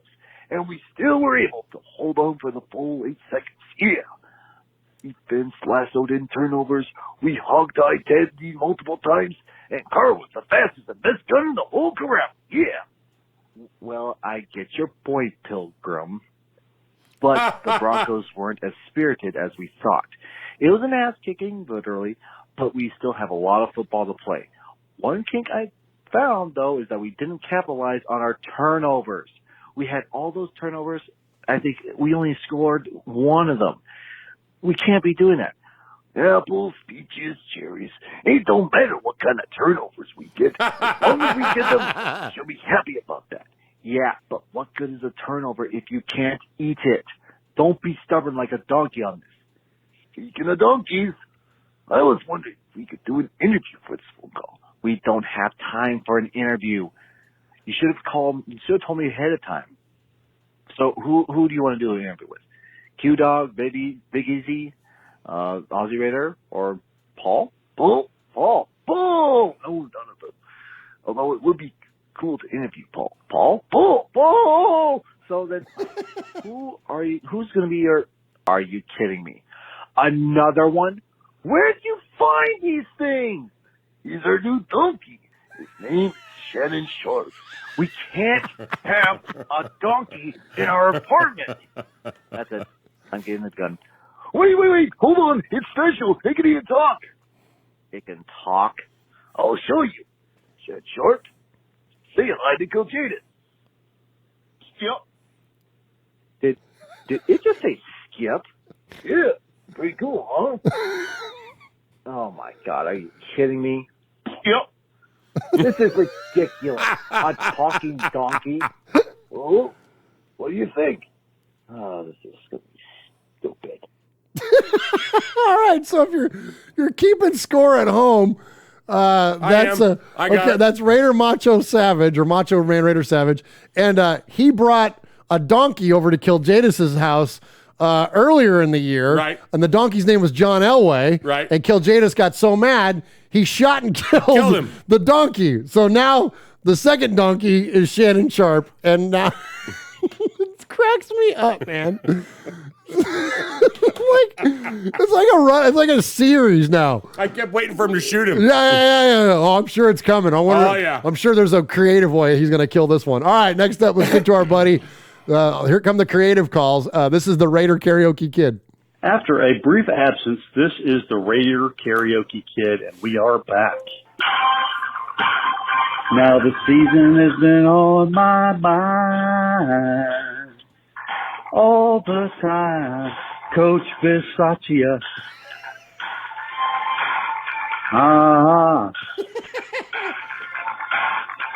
Now no one even knows his name, but he leads the Raiders just the same, Coach Bisaccia.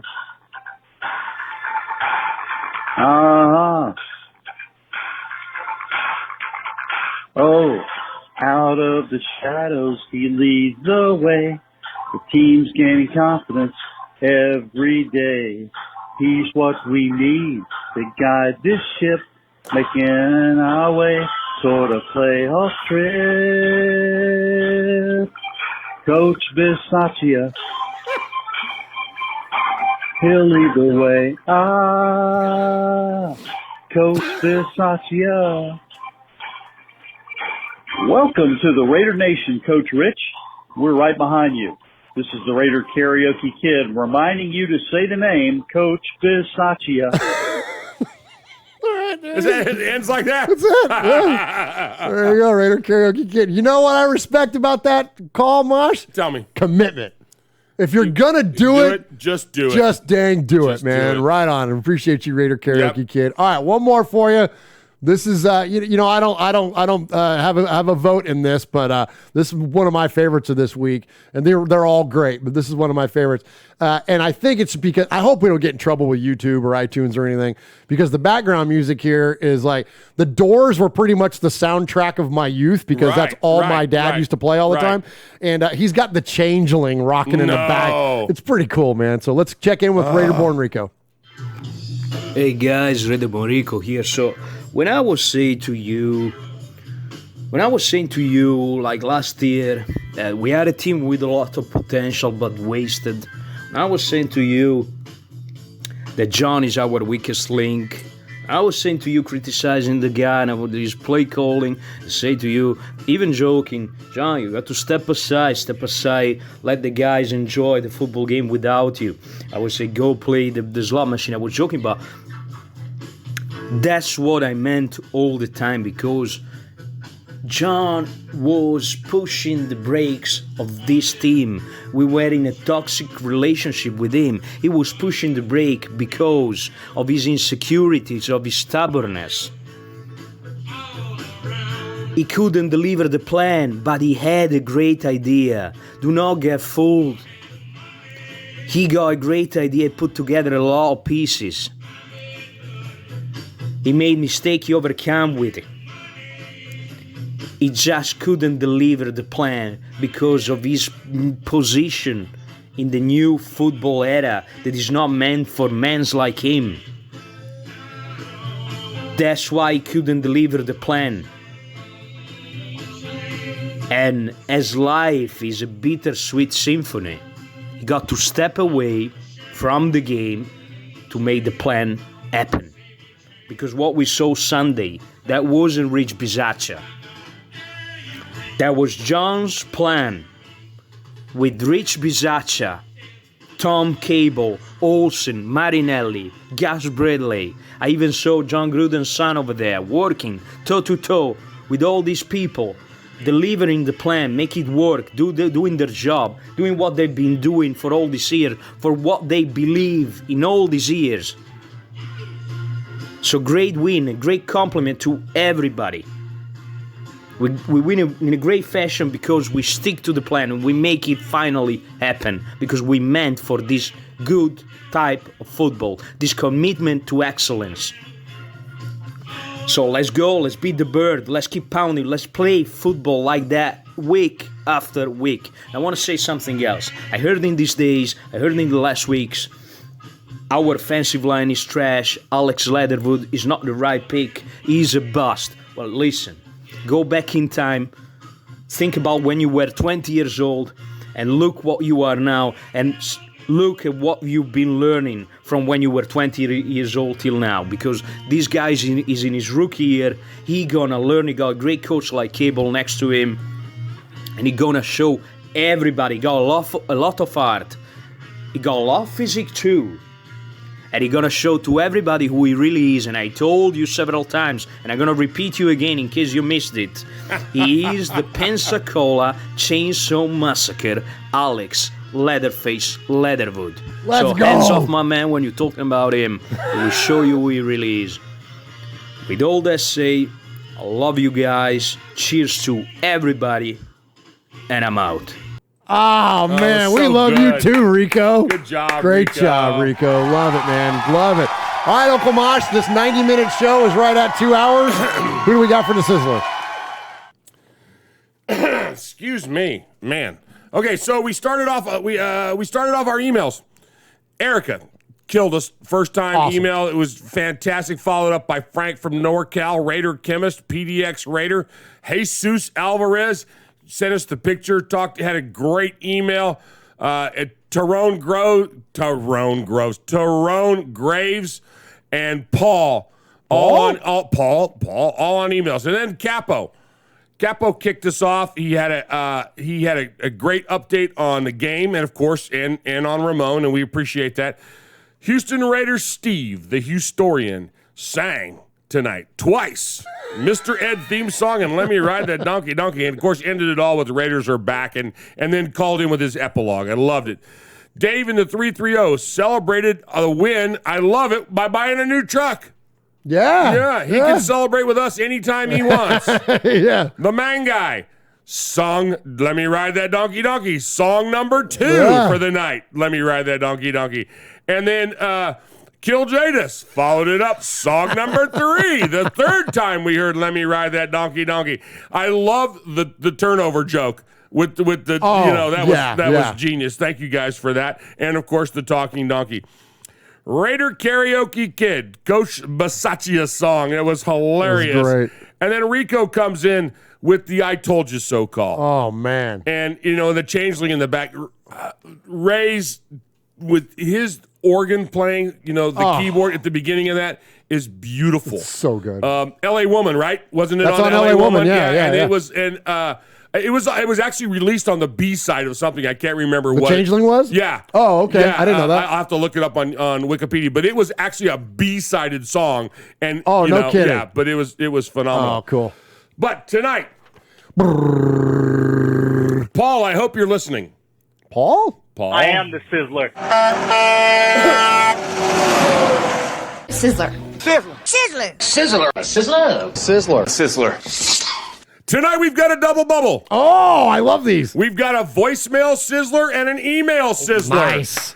In our voicemails, I told you so, said Rico. Oh, let's go, Rico. Nailed it. He said, let the boys play the ball. Let's go. Give them the ball. You've trained them. You've taught them. I've been telling you, let the boys play. Yeah, Rico, and you had the background, and it was amazing. And then our other winner came from the emails because we had so many, and it finished with, from the fans in the stands to the millions back at home who'll be screaming at their TVs, at their tablets, and their phones. Basaccia will get us pumped up. Veins throbbed out in our necks like Goldberg after a victory. We'll simply say, who's next? Tyrone! Let's go, Tyrone Graves. Nice. We had a double bubble. I am the Sizzler. Sizzler. Sizzler. We are Metallica, and we are here for your Oakland Raiders! You know why we out here, and we ain't playing around today. From The Walking Dead to errant Jedi Knights, Raiders fans are a rogues gallery.